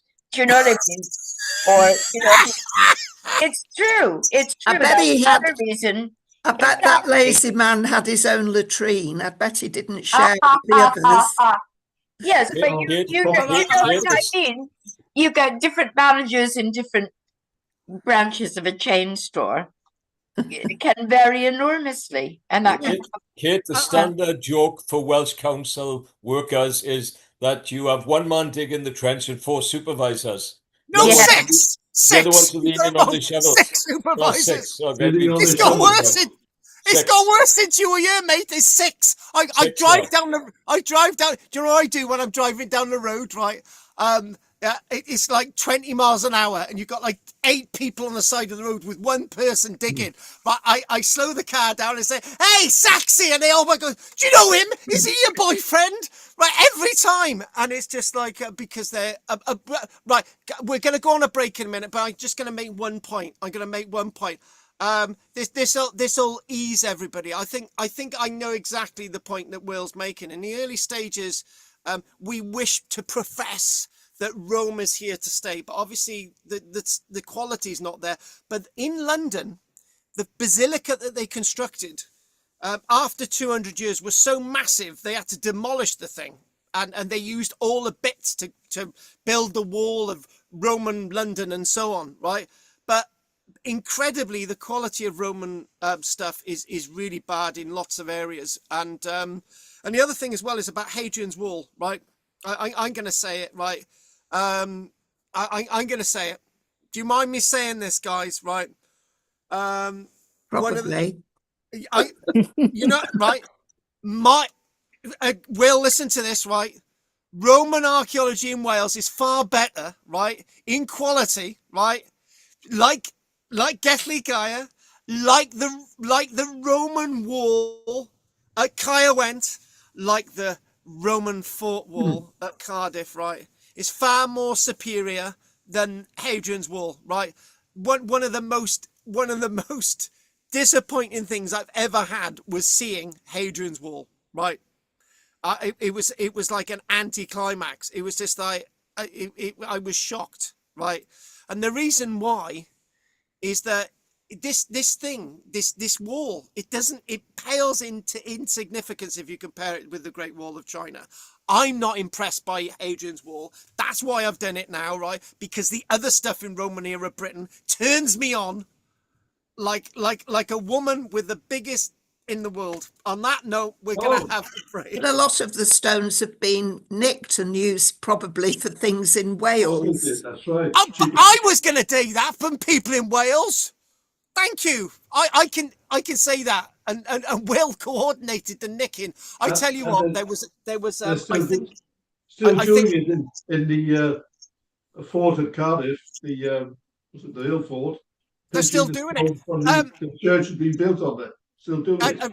One last thing. I think it was. I think there was after the Jacobite rebellion, and I think the general was General Wade, right?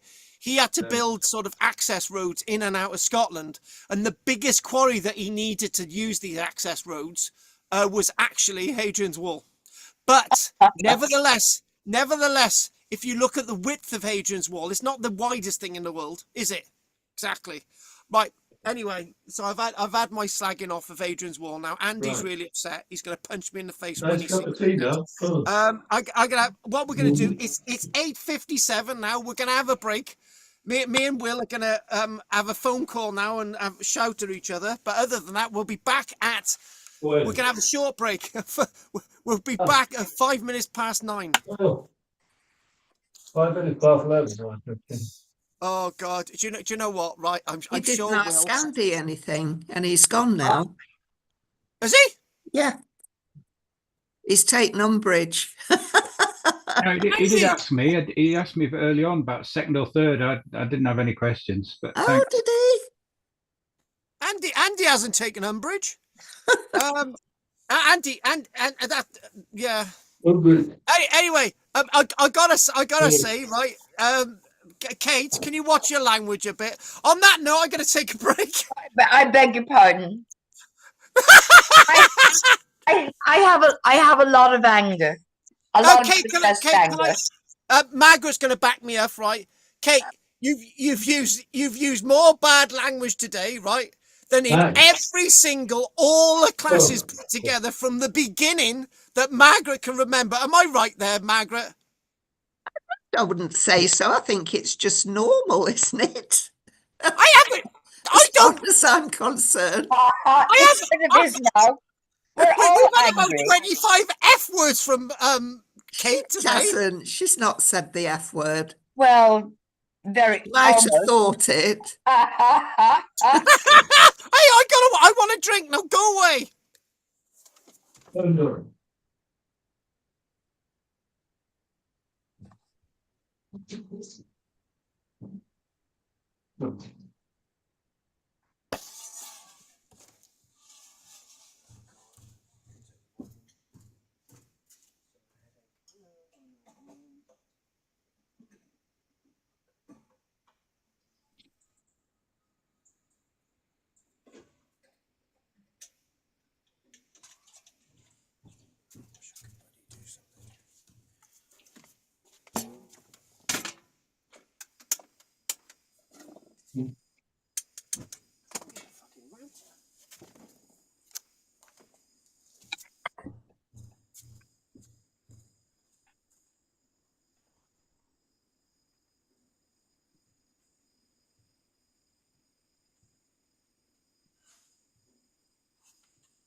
Oh wow.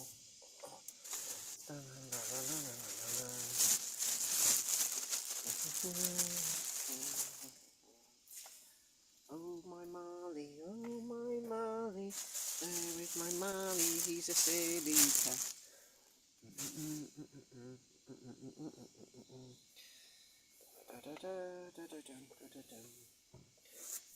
Once a wise white man was sitting by the billabong. Boom, bum, bum, bum, bum, down in the Coopers.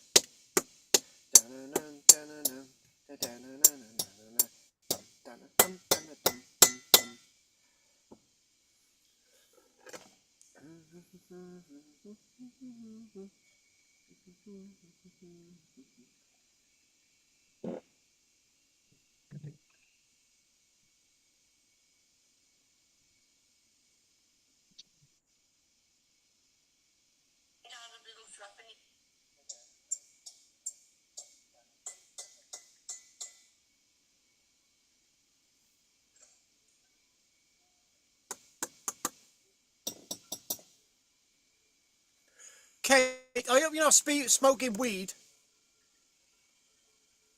Pardon? I hope you're not smoking weed. No. Oh, that's all right then. Because Roger wanted some. Oh, I thought maybe you could smell some from where you were. Well, no, it's Roger. He's a big pot smoker. Kate, I hope you're not smoking weed. Hang on a minute. I only said it once.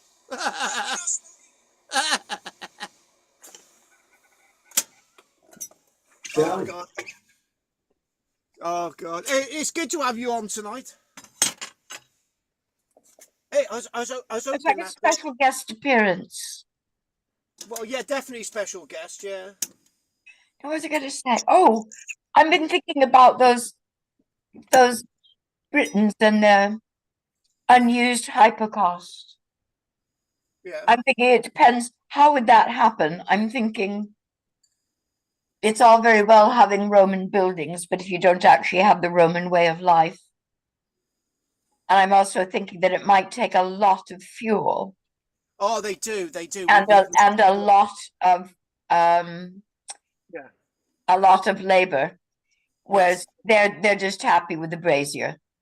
You know, half a dozen braziers would be easier to run than a hypercost. I think, yeah, it's manning it as well. Yeah. Also, can they get the fuel? Can they even get that much fuel Yeah. reliably? Yeah. The point is about like having a bloody a China tea set. You know, are you ever going to use it? Yeah, except the hypercost, I can see you would think oh yes, I definitely want one of them. But then when you see how much fuel it takes and how much effort, and you got to wait for it to warm up, whereas you could just smack a couple of braziers on and cuddle up. Yeah, that's true. That's true. Yeah. That's true. Although, Kate, a hypercost is more cost effective and it's something you can maintain burning forever and ever and ever. Whereas a brazier, you've got a limited fuel input, but you've got a furnace going into the hypercost and you just keep topping up with wood. And there's certainly lots of timber around the Welsh. Britain was well forested, even up to the northern reaches of Scotland. Yeah, but have you got the people to chop it down and do it and stand there feeding it? I don't suppose, it will need doing.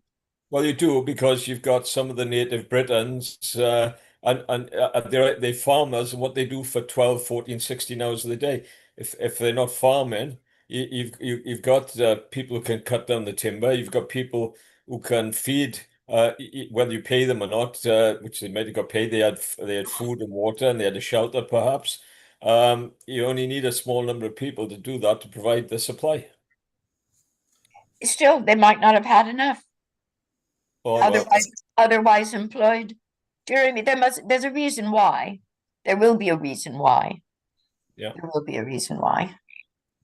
No, the archaeologists thought, oh right, they're going to find all this charring and all this. There was nothing in it. It hadn't even been used. And that's one example. There's obviously others out there. Or it could have been a shocking human drama. That's true. Maybe his It could have been the straw that broke the camel's back in someone's marriage, and the whole household fell apart.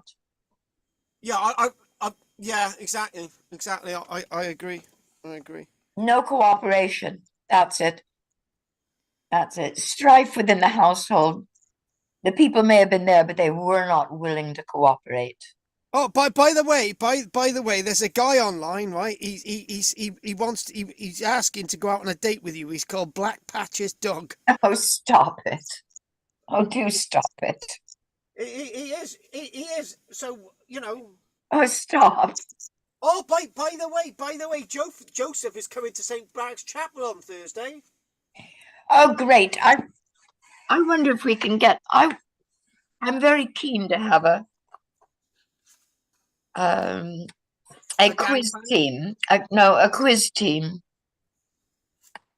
Oh, and I wondered if we could recruit through the Facebook page. Well, yeah, we could. I'm thinking we could have that John Anzio in it. Yep.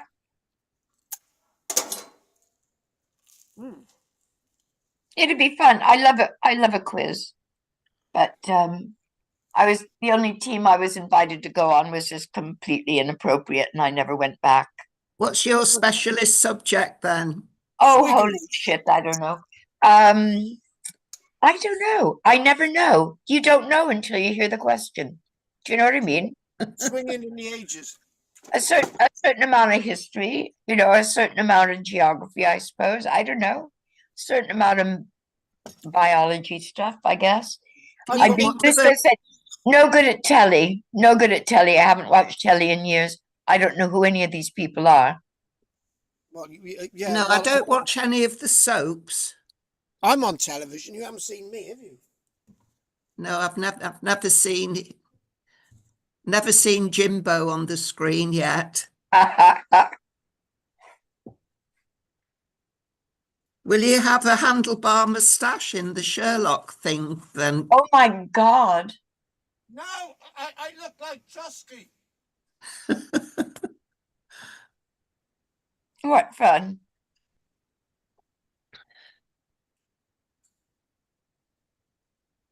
How many countries can you think of beginning with Z?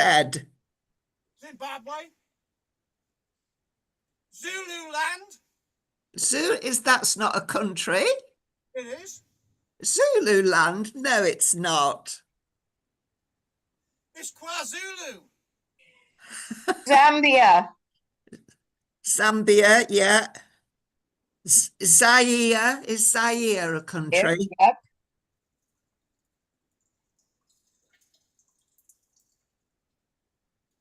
Zanzibar.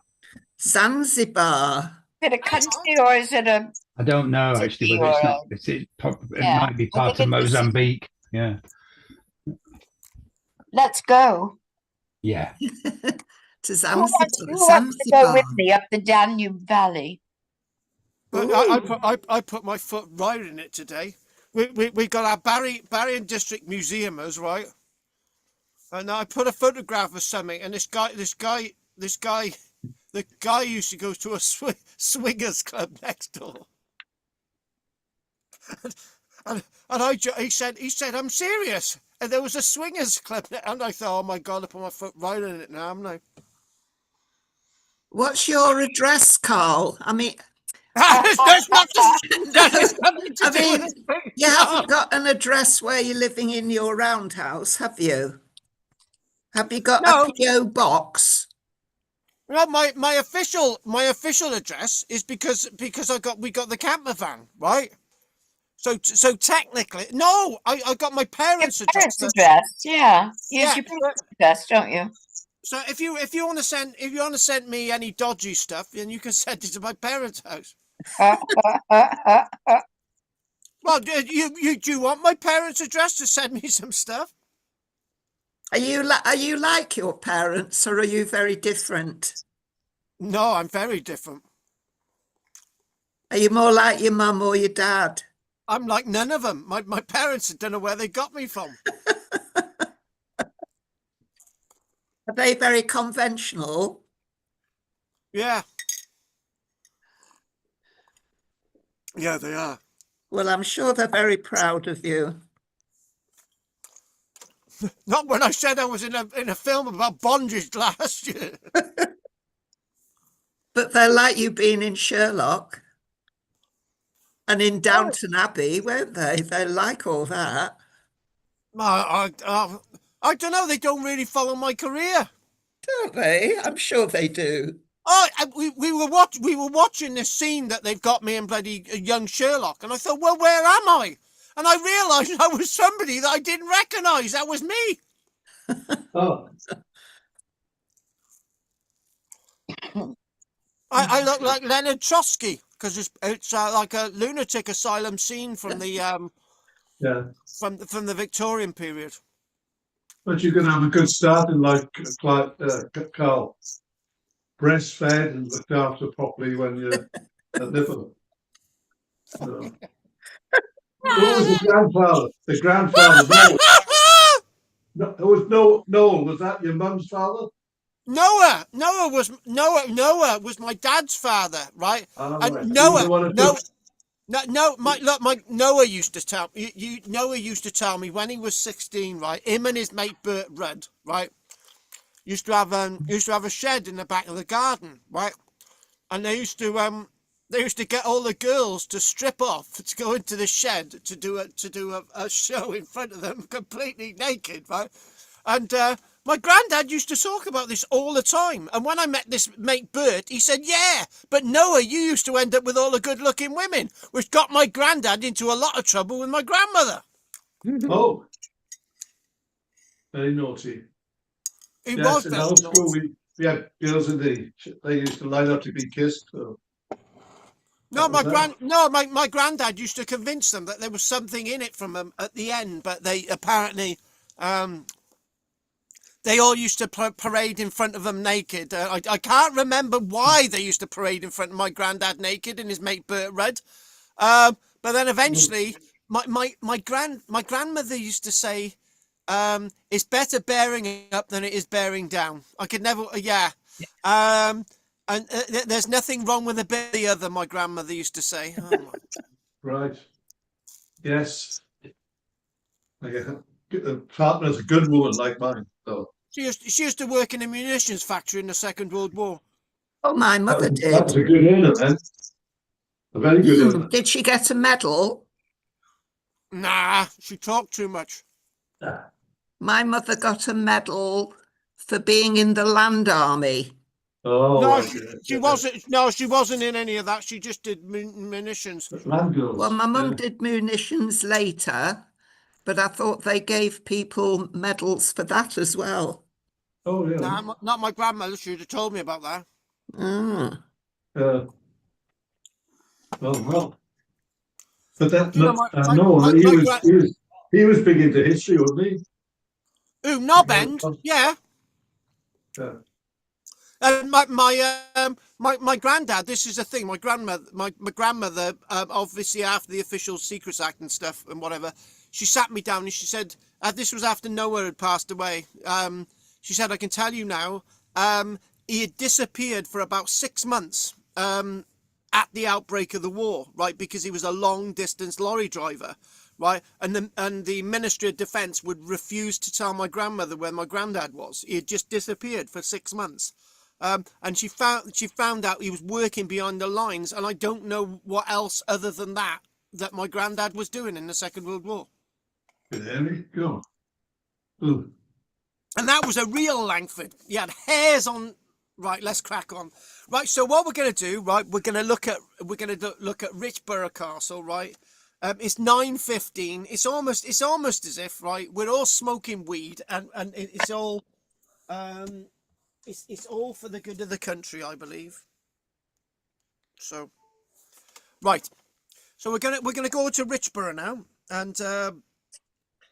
and we're gonna basically have a little look at sort of an archetypal site, which epitomizes Roman era Didn't we Britain. visit? Right? Well, What's that? we visited that, didn't we? But no, you didn't. No, we didn't In go that Norfolk. far, Richborough. No, we didn't. No, we went to. Oh, hang on, Roger. We went to Caister St Edmunds, which was near Great Yarmouth, and we also visited.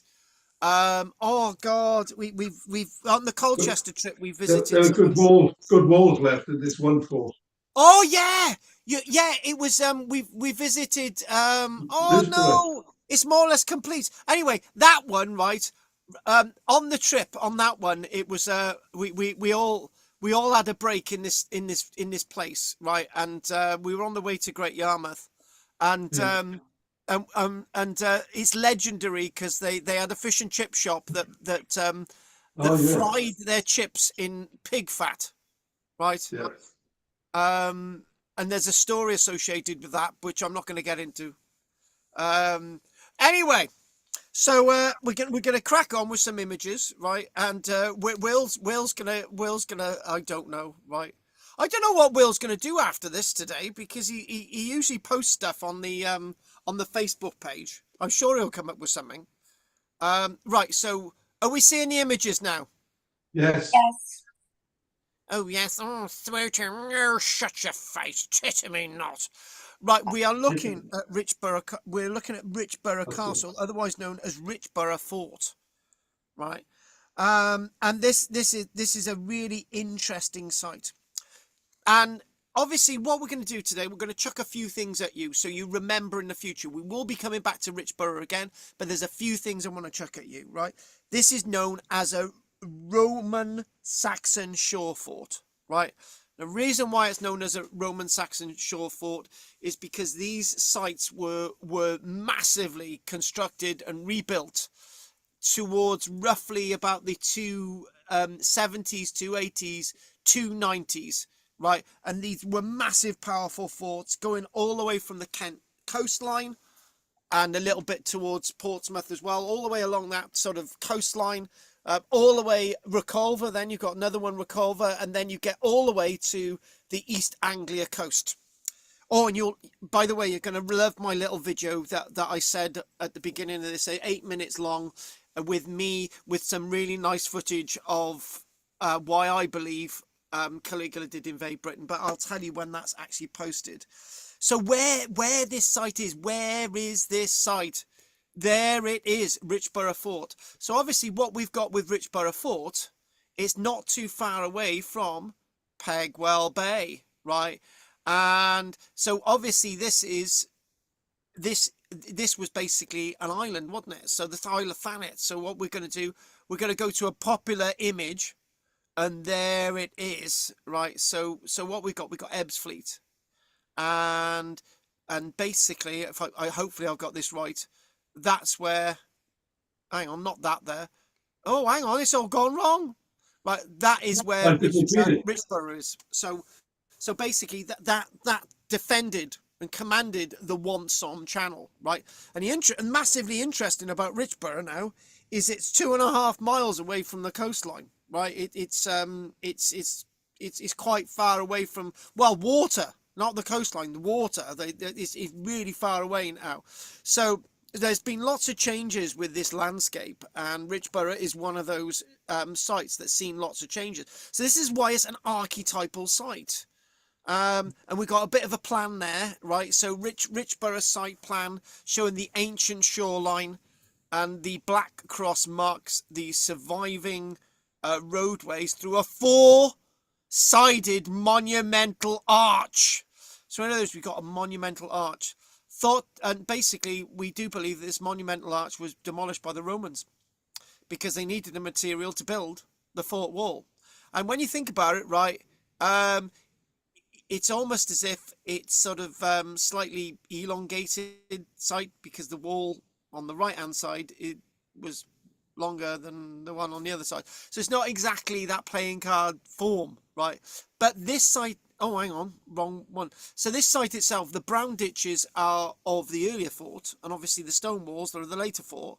And obviously, later on, the sea has retreated, right? Because this was next door to the Wonsom Channel. The Roman name for the site is Rutupe, and we know that from various Roman itineraries. And what we've got with the walls is that some of them, if we go back to the walls, 3-4 meters tall still. And look at that, absolutely beautiful. Actually, more than 3 or 4 meters tall, but this is absolutely beautiful. And the site me and Roger are trying to remember is a site that had actually even better walls than this, but I can't remember the name of it, and I'm sure we will by next week. But Richborough itself takes us from AD 43 to AD 476. So in other words, it takes us through the entire period of Roman Britain. So this is what we're doing. What? Carl, I've been zoomed out. I can't get back in. Have you done something there? Well, can everyone see the wall? Yes. I was the entry to Zoom again. Zoom workplace. What about that? No, nothing. I can't even get back in, join a meeting. But you're still on it, Rog. we can hear you, and we can see you. You can see me. I can't see. Hang on a minute. Hang on, Andy. I'll help him out a minute. Hang on a minute. Okay. If Andy, I'll help him out because Roger's got special needs. Right, there we go. Roger, can you see me? No, nothing. I just got the Zoom entry screen. Do I want to join a meeting? I can hear it all. Can't see any answers. Do you know what? This reminds me of a class I did about 4 years ago. We had one of the people saying, I can't see anything. I don't know where I am. And it's they're there. Right, Roger. Right, Rog. What I'm gonna do, Roger, I'm gonna do something special for you. I know you've got special needs, Roger. Right? Roger, all your stuff is working. Yeah, but I can't see anything. Roger, do you have a blue icon somewhere on your screen that says Zoom meeting or Zoom as a blue icon with Zoom in it? And if there is, tap on it. Up the top right? Well, I don't know, wherever it is on your screen. Do you have one? What shape is the icon? It could be circular or oval. Right, so I'll look then. About the size of a pea. Roger, can you hear me? Yes. We can see your head and we can hear you. Yeah, what the heck? That's screen. Right, we're gonna share this again, Rog. Right, we're gonna crack on. Right, we're gonna crack on. Yeah. Well, I don't know. You can try leaving the meeting and coming back, Roger. Oh, don't do that. What's that? You could leave the meeting and try coming back. Yeah. As you normally would. He's trying to get rid of you, Rog. Uh-huh. Anyway, this site itself, the one amazing thing about this site is that what we've got, again, we've got LiDAR, right? We've got the donut over there on the left, which is like an amphitheater. we've not got the full fort. And the one thing about this as well, right, is that, oh, where's he gone now? He's going to rejoin. Sensible thing to do. Andy, we don't do sensible, yeah. Right. So this here is actually the earliest fort, right? And obviously we got some more ditches and stuff around the outside, which is obviously later forts again and some of the earlier stuff. But what this is that the LiDAR itself is sort of showing as part of the fort, because some of it's been washed away and, you know, eroded away, and then the coastline has retreated 2.5 miles. So it's a really interesting but very complex site. So again, look at these. These are actually earlier ditches inside the fort. So these were actually backfilled in the Roman period, and stuff was built on top of these, right? But they've excavated these, and these are the ditches inside the fort. And you've got the massive walls around the outside. So Retupe, this was the Portus Retupi, and as I've mentioned before, this was the place that people saw as they entered Roman era Britain. So this developed as a fort, it developed as an associated port, it developed as a Roman town. And so the site itself, what we're talking about, the archaeological evidence here takes us through the entire Roman era Britain. And it sort of commanded that sort of landscape. It commanded the One Somme Channel. It was at the mouth of the River Stour. So Retupi served as a main gateway to Roman Britain and the starting point of the road known as Watling Street. And the site is now 2.5 miles inland from the current coastline. So naturally what we're talking about is that this One Somme Channel, even in the Roman period, was actually starting to silt up. And obviously Retupe then joined to the island mass there, joining to the land, and obviously bit by bit the One Somme Channel is getting narrower and narrower, and obviously Richborough is actually moving away from the sea. So again, back to this wall, back to the various layers of this wall. So a gateway in and out of Britain. So this is the thing that you saw coming into Britain, and it's the thing you saw going out of Britain. So if we go back to the aerial view again, and the thing that we see from the aerial view, which is actually this is actually what remains of this triumphal arch. And Andy, are you adding him in?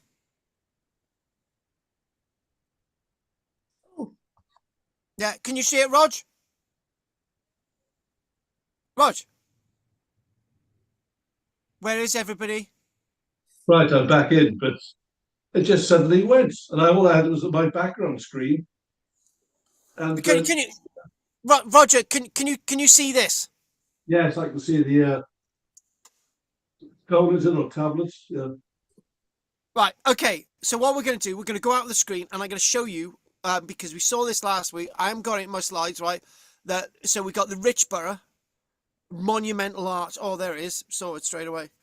And what we got is this. Richborough, where is it? Richborough monumental arch. We had it. Oh, there. Apparently, that is what the monumental arch looked like at Richborough, right? And there it is.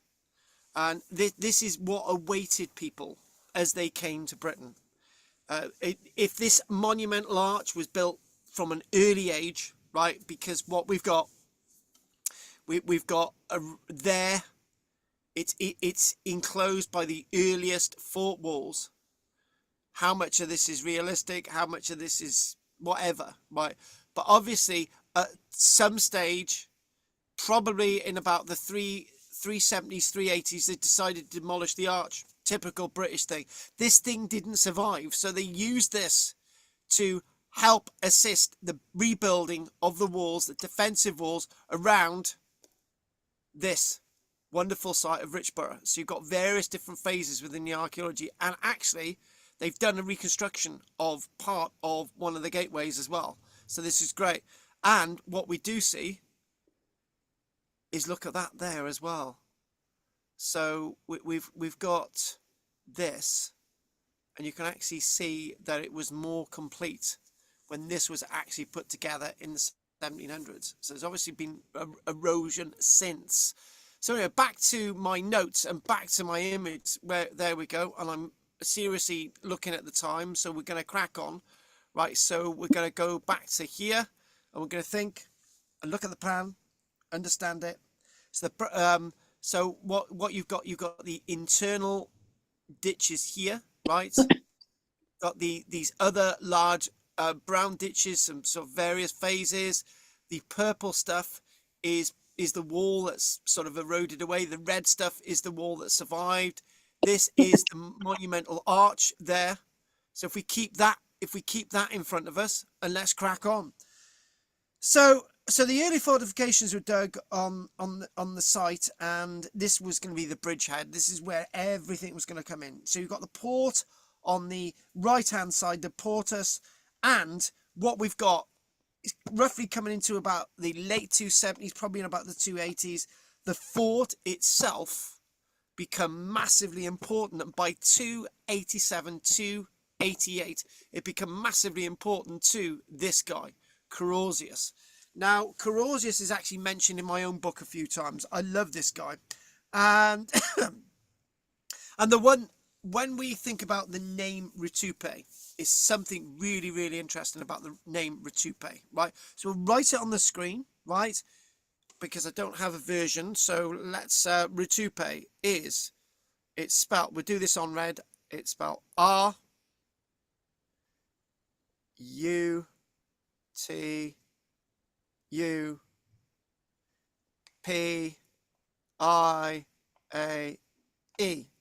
That's Rutupe. Now, this is what's really interesting about this word. Rutupe, what does the word Rutupe mean?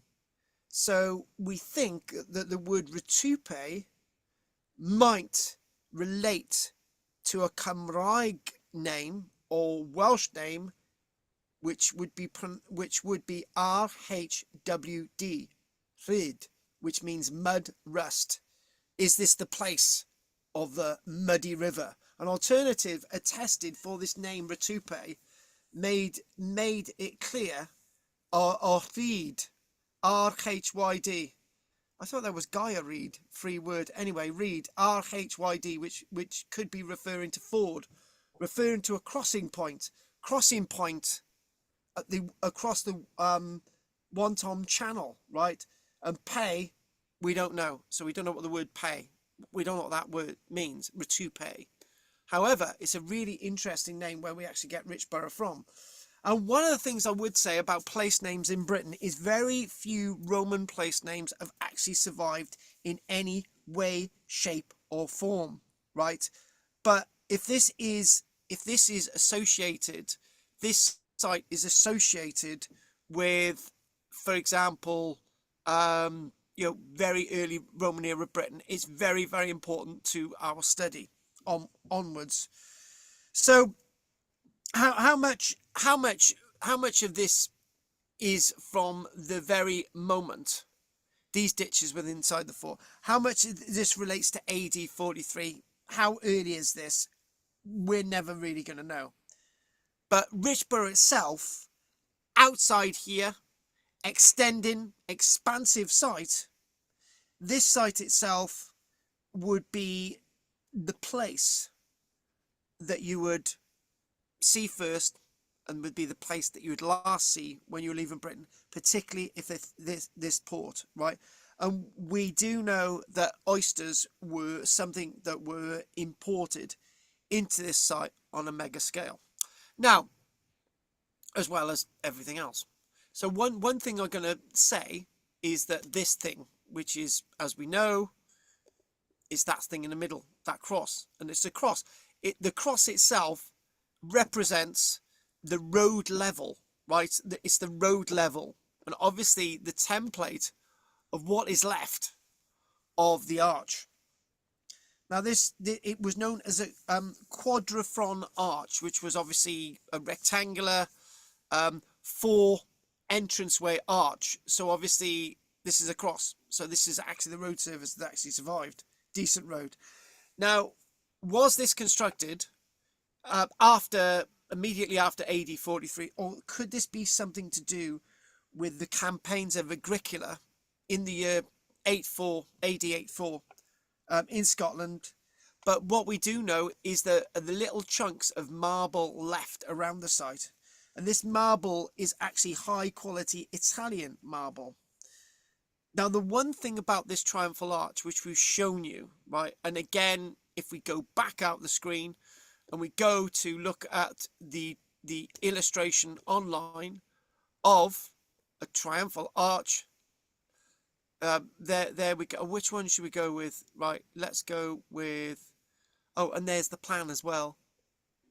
There's the plan. This is, yeah, this is, oh, hang on, we didn't show you this earlier on, but there's the Watling Street, there's Ratupe, basically Stoner Bank, basically a bit further over there, you've got the Ebbsfleet.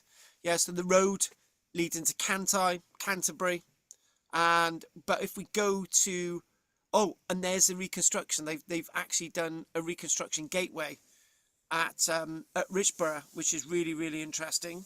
A wooden gateway from the early stages of the Claudian period of sort of Roman ingress into Britain. But again, if we go to the reconstruction, let's talk about this reconstruction. Oh, hang on, no, let's go. Where's it gone? Right, hang on, let's go with the reconstruction. Richborough Arch again. Sorry about this, folks. I just had it go. Oh, hang on, and where's this arch? Go, go, go, go, go. Oh, hang on, there. Now, we've got no idea whether it looked like this, but we think it did, right? And the way you could probably work out in the archaeology, obviously we're focusing on the archaeology, if this was like this, would be pressure points on the ground, right? Stress points on what was on the ground, right? And if you could tell that there was hundreds of tons pressing on certain parts of the ground, you could probably indicate that the monumental arch was like this. So obviously we've found evidence of high quality granite, and we can assume from the high quality granite found on the ground that there would have been sculptures and inscriptions. Standing as it did between the port and the province, passage through the arch signified formal entry into Britannia. Only the foundations and mound of the Richborough Arch are still visible. It was demolished by the Romans themselves, amazingly enough, to build the massive defences around this site, which have inevitably survived to this very, very day. So if we go back to our illustrations, and we go back to here, and again we show these walls massively. Look at that there, absolutely unbelievable, right? The reason why they look like that, if the walls were cladded, or if that stuff is the first stuff to be taken away, to be salvaged, to be used elsewhere, even in roads. So what we've got is that towards the later part of the 270s and 280s, right, we do believe that the monumental arch was demolished, and it was associated with Emperor Carausius. This guy, Emperor Carausius, let's go to an image of him, is massively important to my understanding of Roman era Britain, and why he's so important. And by the way, I found a coin of Carausius in a flower bed in Barry called Victoria Park, and this fort itself, you've got the fort itself within those massive walls of 5 acres, which is 2 hectares. An almost perfect square, because we pointed out earlier on. So this site itself, if it's built in the reign of Carausius, was part of Carausius's fortifying Britain against the Roman Empire itself. Because just to give you a little bit of a story about Carausius, Carausius himself was a member of the Menupai tribe of the Low Countries, right? And he basically was an auxiliary who rose through the ranks and become a general. And he decided to usurp control and to create his own empire.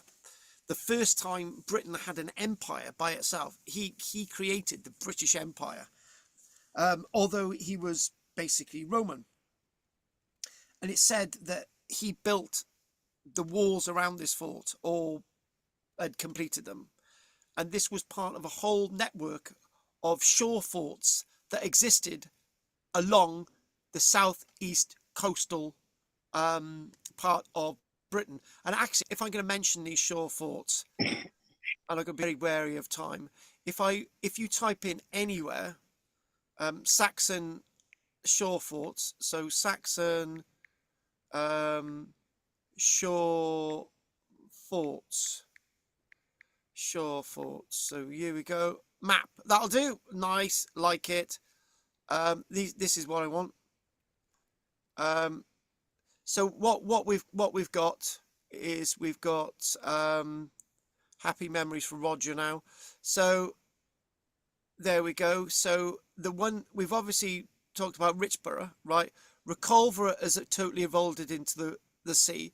Me and Roger have been to Bradwell Church.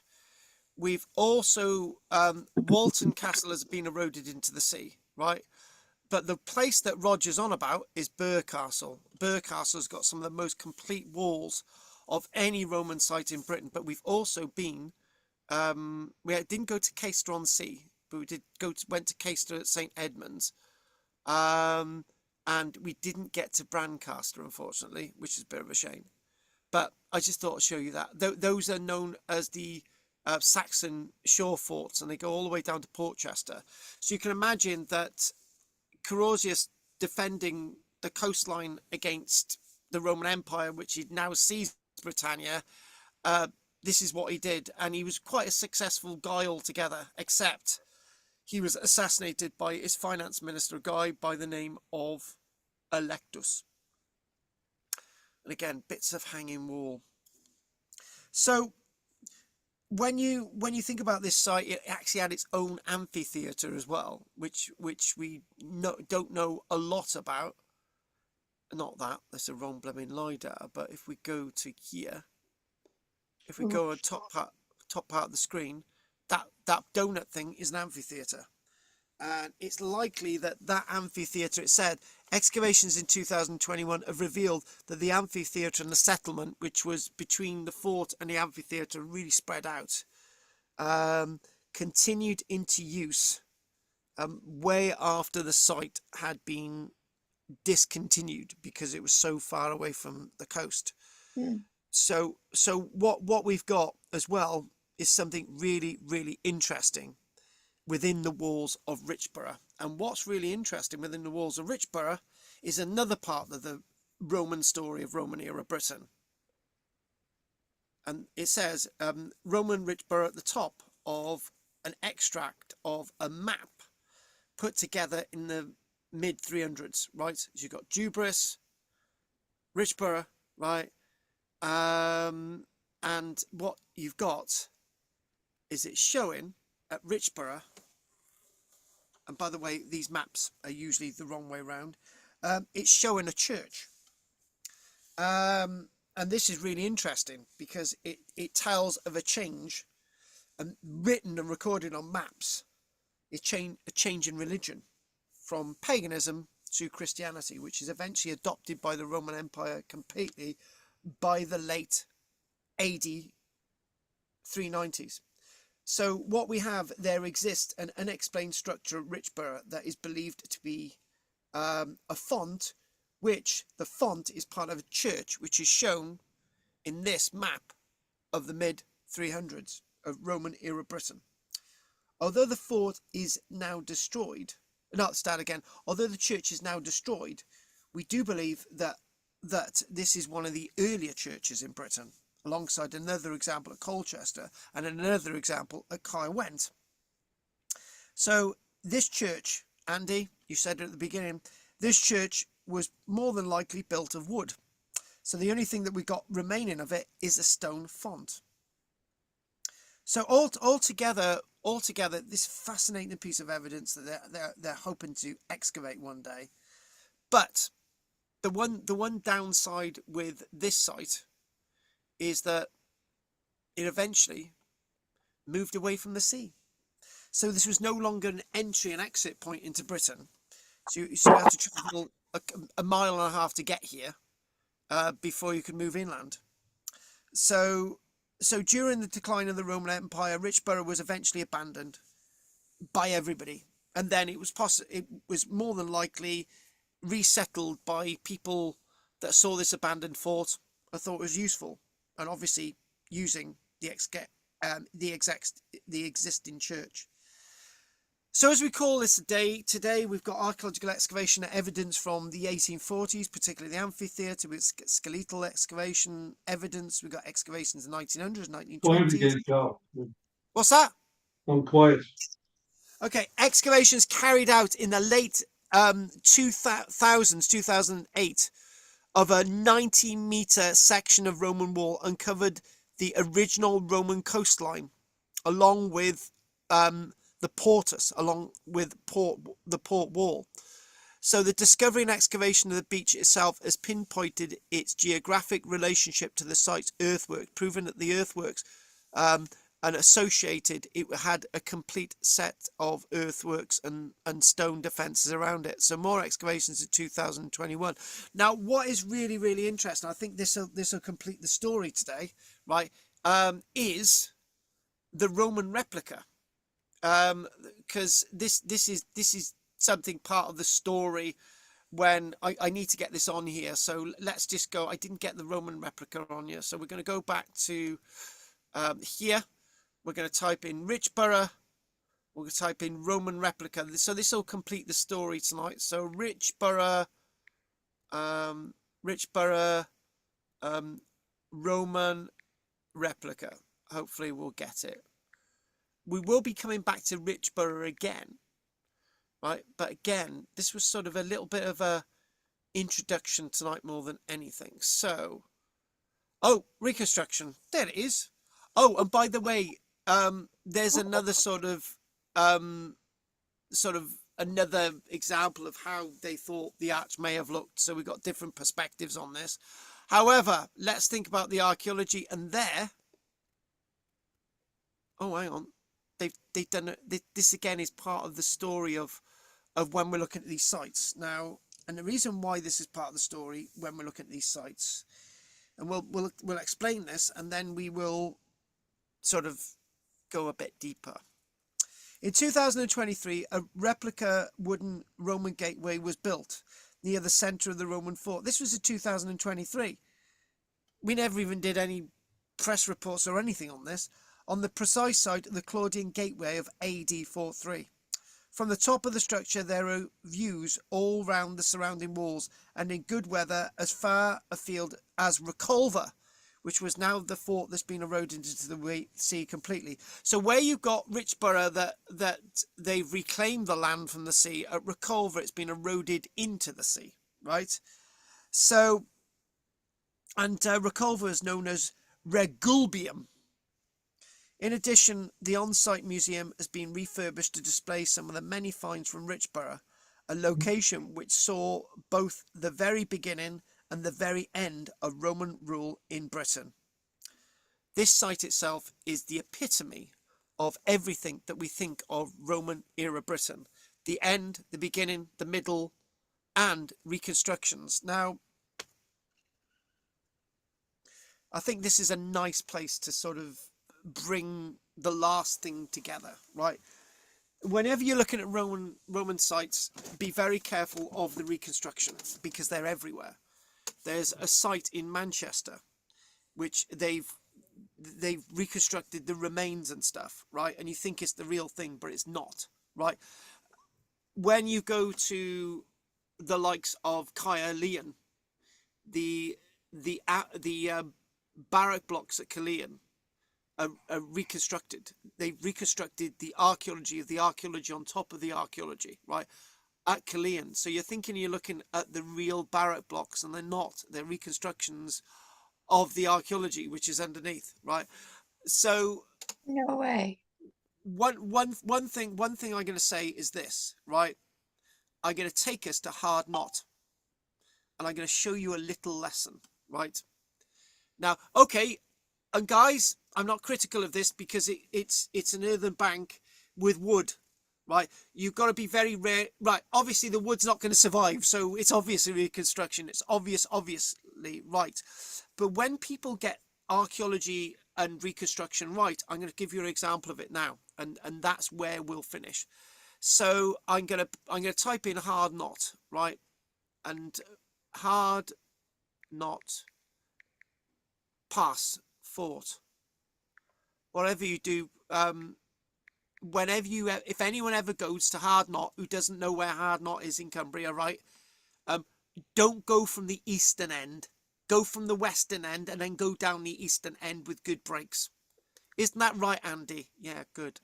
So Hard Knot, let's look at Hard Knot. Hard Knot is one of the highest Roman forts in Britain, right? It's not the highest. I think there's one other that's higher than this. But anyway, I want to show you something. I don't know if I'm gonna get the image. And those that have been to Hard Knot will know exactly what I'm talking about. Lots of stuff has been excavated at Hard Knot, but if we type in Fort Wall, Fort Wall, I don't think we're going to see it, but I'm still hoping that we will. Right there. Oh, hang on. I think you can see it. Right. Oh, you can see it, folks. You can see it. Brilliant. At Hard Knot, when they were excavating there in the 1920s, right, the archaeologists sat down and they said, right, we're going to rebuild the walls, right?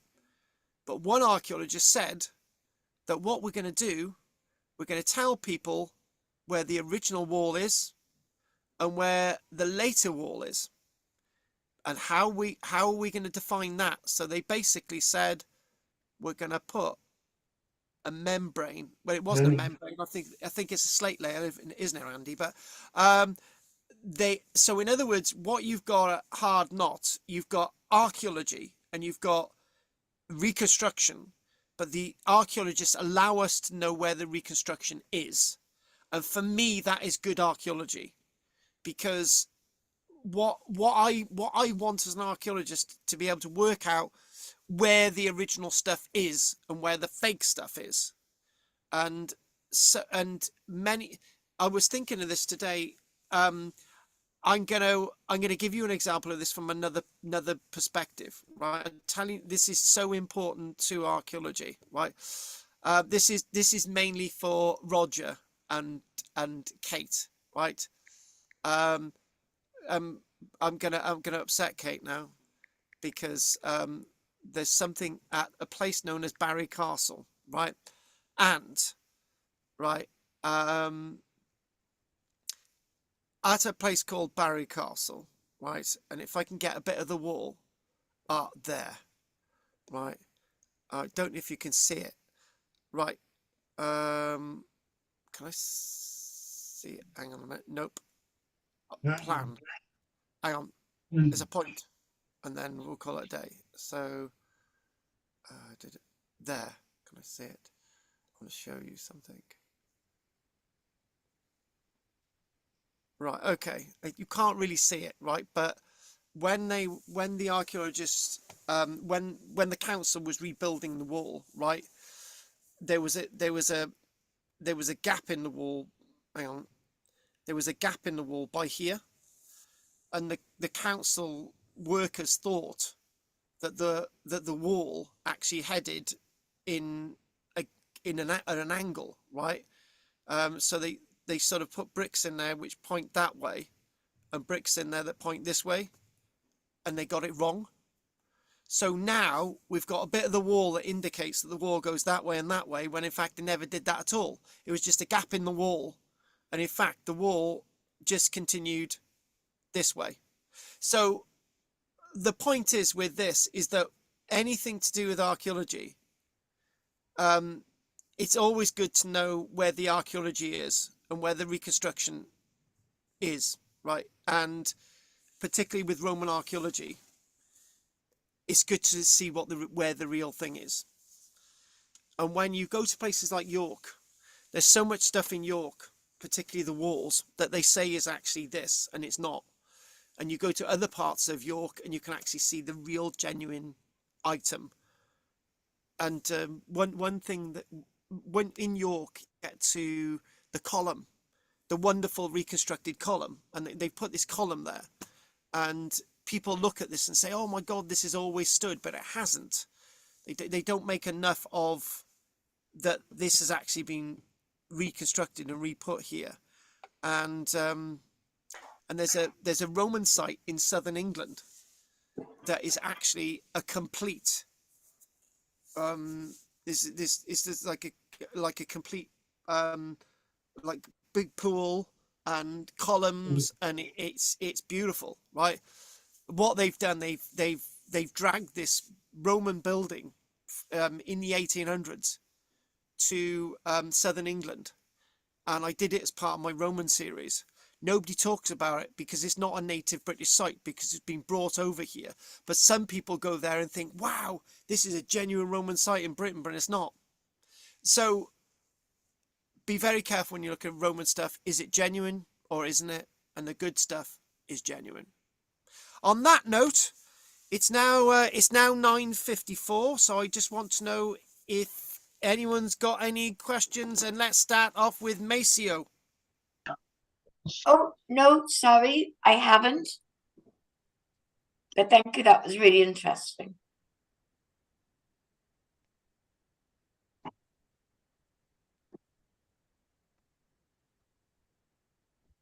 Can't be bothered with the rest. I'll just keep you interested, Kate. Next week, if you're not here, Kate, next week it'll be boring. Anyway, so I'm glad. On behalf of everyone, Kate, it's been an absolute delight having you on tonight, and you're welcome to join us every now and again. Thank you. Okay, thanks. My pleasure. My pleasure. So, right. Anyway, thank you for that, Maceo. What about you, Andy? No, nothing to add. Thanks. Good. I've mentioned Andy a few times tonight. Hopefully, he's agreed with it all. Yeah. Andy's never forgiven me because he had all his pocket money ready for the York trip. He was going to take me for a meal, and I didn't turn up. Yeah. Don't worry, Andy. I'll make it may up to do. you. All right then. I'll make it up to you. All right. Okay. By the way, any Lloyd George stuff, I am interested. I thought you might be. That's why I mentioned it. But I'll see. I'll mention it to Claire next time I have a chat. See. Good. It'd be a shame to see it binned. And Oh no, it won't be binned. But I'm just not sure how much access. Claire tends to exaggerate a bit. And as far as I know, the guy who's kind of inheriting it hasn't actually inherited it yet, because I think the guy who's inheriting it off hasn't actually died. He's in Details. yeah. He'll not notice, but yeah. Right then, so But it's nothing wrong with getting in there early, is there? So. no, Yeah. So I'm still on you. He's doing up his house as well, so we might want some money sooner or later. So. Oh, right. Okay. Fair enough. right then, Carl, I'm off. Hang on, Rog. We haven't heard if you've got any questions. No, I'm fine. That was good. All right, then. Anyway, Anyway, night, Rog. Night, Rog. see you all. Good night, Roger. Bye. Night, Rog. Yeah, Night, kept Rog. in this time. Good night. Good, Rog. Good. Roger stayed up for us. Thanks, Rog. So anyway, Andy, it'd be great. We'll see how that goes. Drina, anything you want to say? The ditches at Richborough were massive. Would they need them, or were they for show as well? Now that's really interesting. I think this is the thing. We will be coming back to these details again, but they are massive. They're very ornamental, and you don't see those types of ditches in regards to most Roman sites. You usually see like one ditch. The Great Vallum and sort of ditches alongside Hadrian's Wall. It's just like a sort of wide ditch, and that's all you've got. So lots of these ditches around Richborough, quite a lot of them do look showy, and again, lots of things with these structures are to show off. These walls are to show off. They are to make it's based in an area. These ditches are alongside this massive, huge, if it was huge triumphal arch, right? And again, there's in the archaeology we could prove that arch, its size by looking at the thermal shock in the soil and the ground, right? Because obviously compression, fracture, we would be able to spot that in the ground. So yeah, I think it would be good question. It's all about show. That's precisely what we see at the site. So Yeah. Okay. Thank you. who did we just lose then? Kate. Who? Kate. Oh right, yeah. Don't worry about Kay. I'll say goodbye to you. Right. Judith, we haven't heard much from you at all tonight. No, I've got no questions, thank you. I was very interested. Good. Have you seen the wildfire outbreak trailer on my channel? I haven't. I've fallen behind in watching all of your videos, I'm afraid. Well, there's quite a lot on there now, so you've got a few thousand to catch up. Never mind. Okay. All right then. Yeah, and we love your comments, particularly the annoying ones. Ah, it's with the algorithm. Yeah, I know. That's why I'm saying I it. won't bother then. No, you gotta bother. I like annoying ones. It's fine. It's fine. Anyway, thanks for that, lovely, and hopefully I will see you next week. You will? Good. Oh, and you'll have whatever's in the post by then as well. Oh yes, I'll look out for that. Good. Right. Will, anything from you before we have a nice little last chat with Margaret? No, I found some 1850 manuscript on Richborough, and I found something on the antiquities of Northumberland, which deals with a number of the forts and the layouts on the Antonine Wall and on Adrian's Wall. So I might put a video together. If you look at Silchester and the stuff I did on Silchester, Silchester around the town perimeter has that existing wall, which I showed with some clips from Google Earth. And they're very good evidence of the structure and the lime cement that they used to build it way back when. Yeah, I think well I think maybe I think the point I was trying to make earlier on was that what we do see is that from my point of view in the archaeology is that even though there were really good examples of Roman stuff, and I've said that and demonstrated it tonight, there were also incredibly a lot of examples where it wasn't very good. I agree. And this is because, as Andy's point, it is on the edge of empire. And yeah, you were right to make that point, which I will be making, that the Roman military were good brick makers and candlestick makers and all the rest of it, but when they moved away, this is when we see deterioration. So if you want to take the archaeological evidence, Margaret, we'll be listening to you in a minute. When we look at the archaeological evidence for somewhere like Caerleon, right? 1 minute you've got these buildings and the walls, they're really well maintained. And as soon as the Roman military moves out, it just goes south. And that's the point I was making. And it was like, why people were basically saying, why do we need all these buildings? And this is another point. This is a really another key point. When we look at places like Viraconium, Roxeter, and when we look at places like not Caliver Atrabatum, Silchester, but when we look at Caerwent in particular, we see that they built a template, right? And then by AD 300, they built a wall around it just for mainly show. But then we see about a third or a quarter of these cities, there's nothing in them. They don't build structures in them. They just leave them. And they plow and graze in these towns. And it's very different from Rome, Will, put it this way. I'm sure senators from Rome would be quite horrified. Yep.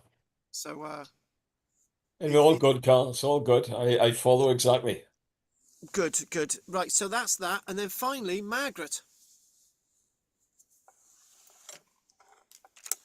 Margaret, we gotta hear you, Margaret. That's all. Those elephants that Claudius brought over. Oh no. Our friend David Woods, the historian, Oh yeah, go on. We like him he because thinks that was also a mistranslation. Oh, come on, babe. Let's. He Don't. thinks that they were siege engines. He doesn't think it would have been practical to bring elephants over, given the short time that Claudius was in Britain. Can I just make just an observation, right? So, right, okay. There are elephants about. We've got elephants in Britain today, but the point is that why are you going to bring elephants over with a Roman army? The Roman army didn't use elephants. Well, it Right. was a show of might, I suppose.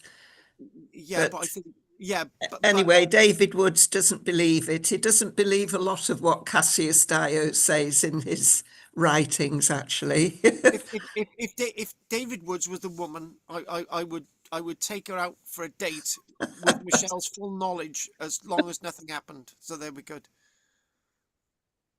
So there we go. Oh right, Margaret, I like the way you think. I like it. So yeah, I got to write an article tomorrow for a pub in Barry that had an active brothel. I don't know how that's going to go down well. So look, it's the world I live in, right? So You and your brothels, I don't know. yeah. Judith wants one to be opened in Halifax. Right. Okay. Anyone want to say anything else before we finish? No. No. Okay. Anyway, oh, by the way, it's 5 minutes past 10, so it's fine. It's early tonight. Right. Anyway, so thank you very much, folks. Thank you very much for your time, and I'm going to say good night to everybody. So, good night, Andy, Drina, Margaret, Will, and wonderful Judith. And some of you have got post on the way, a listing pillar or whatever. But anyway, enjoy, and I will no doubt see you all next week. Take care. Okay. Right on. Bye. Bye all. Bye-bye. Bye. No night, folks. No night. Night. Everyone disappeared. Anyway, thank you very much. I'm gonna look in the chat box. Don't forget to like and subscribe. I'm gonna probably make a cup of tea or something now. Maybe I'll make a cup of tea. Yeah, it's just not really been keeping in touch with. There we go. Anyway, thank you very much for watching tonight. Don't forget to like and subscribe. And it's there. The algorithms have not really been chucking people over on my channel, which is what's happened. It's what's happening now with YouTube. Anyway, those watching this later, anyway, don't forget to like and subscribe. Again, Amaro Heed, and see if there's anything in the chat box. Nothing in chat box. 1, 2, I think there 3, 4, 5, 6, 7. Nothing in there. 1, 2, 3, 4, 5, 6, 7. 1, 2, 3, 4, 5, 6, 7. And nothing at chat box. 1, 2, 3, 4, 5, 6, 7. Diolch yn fawr i chi. Nos da chi. Na.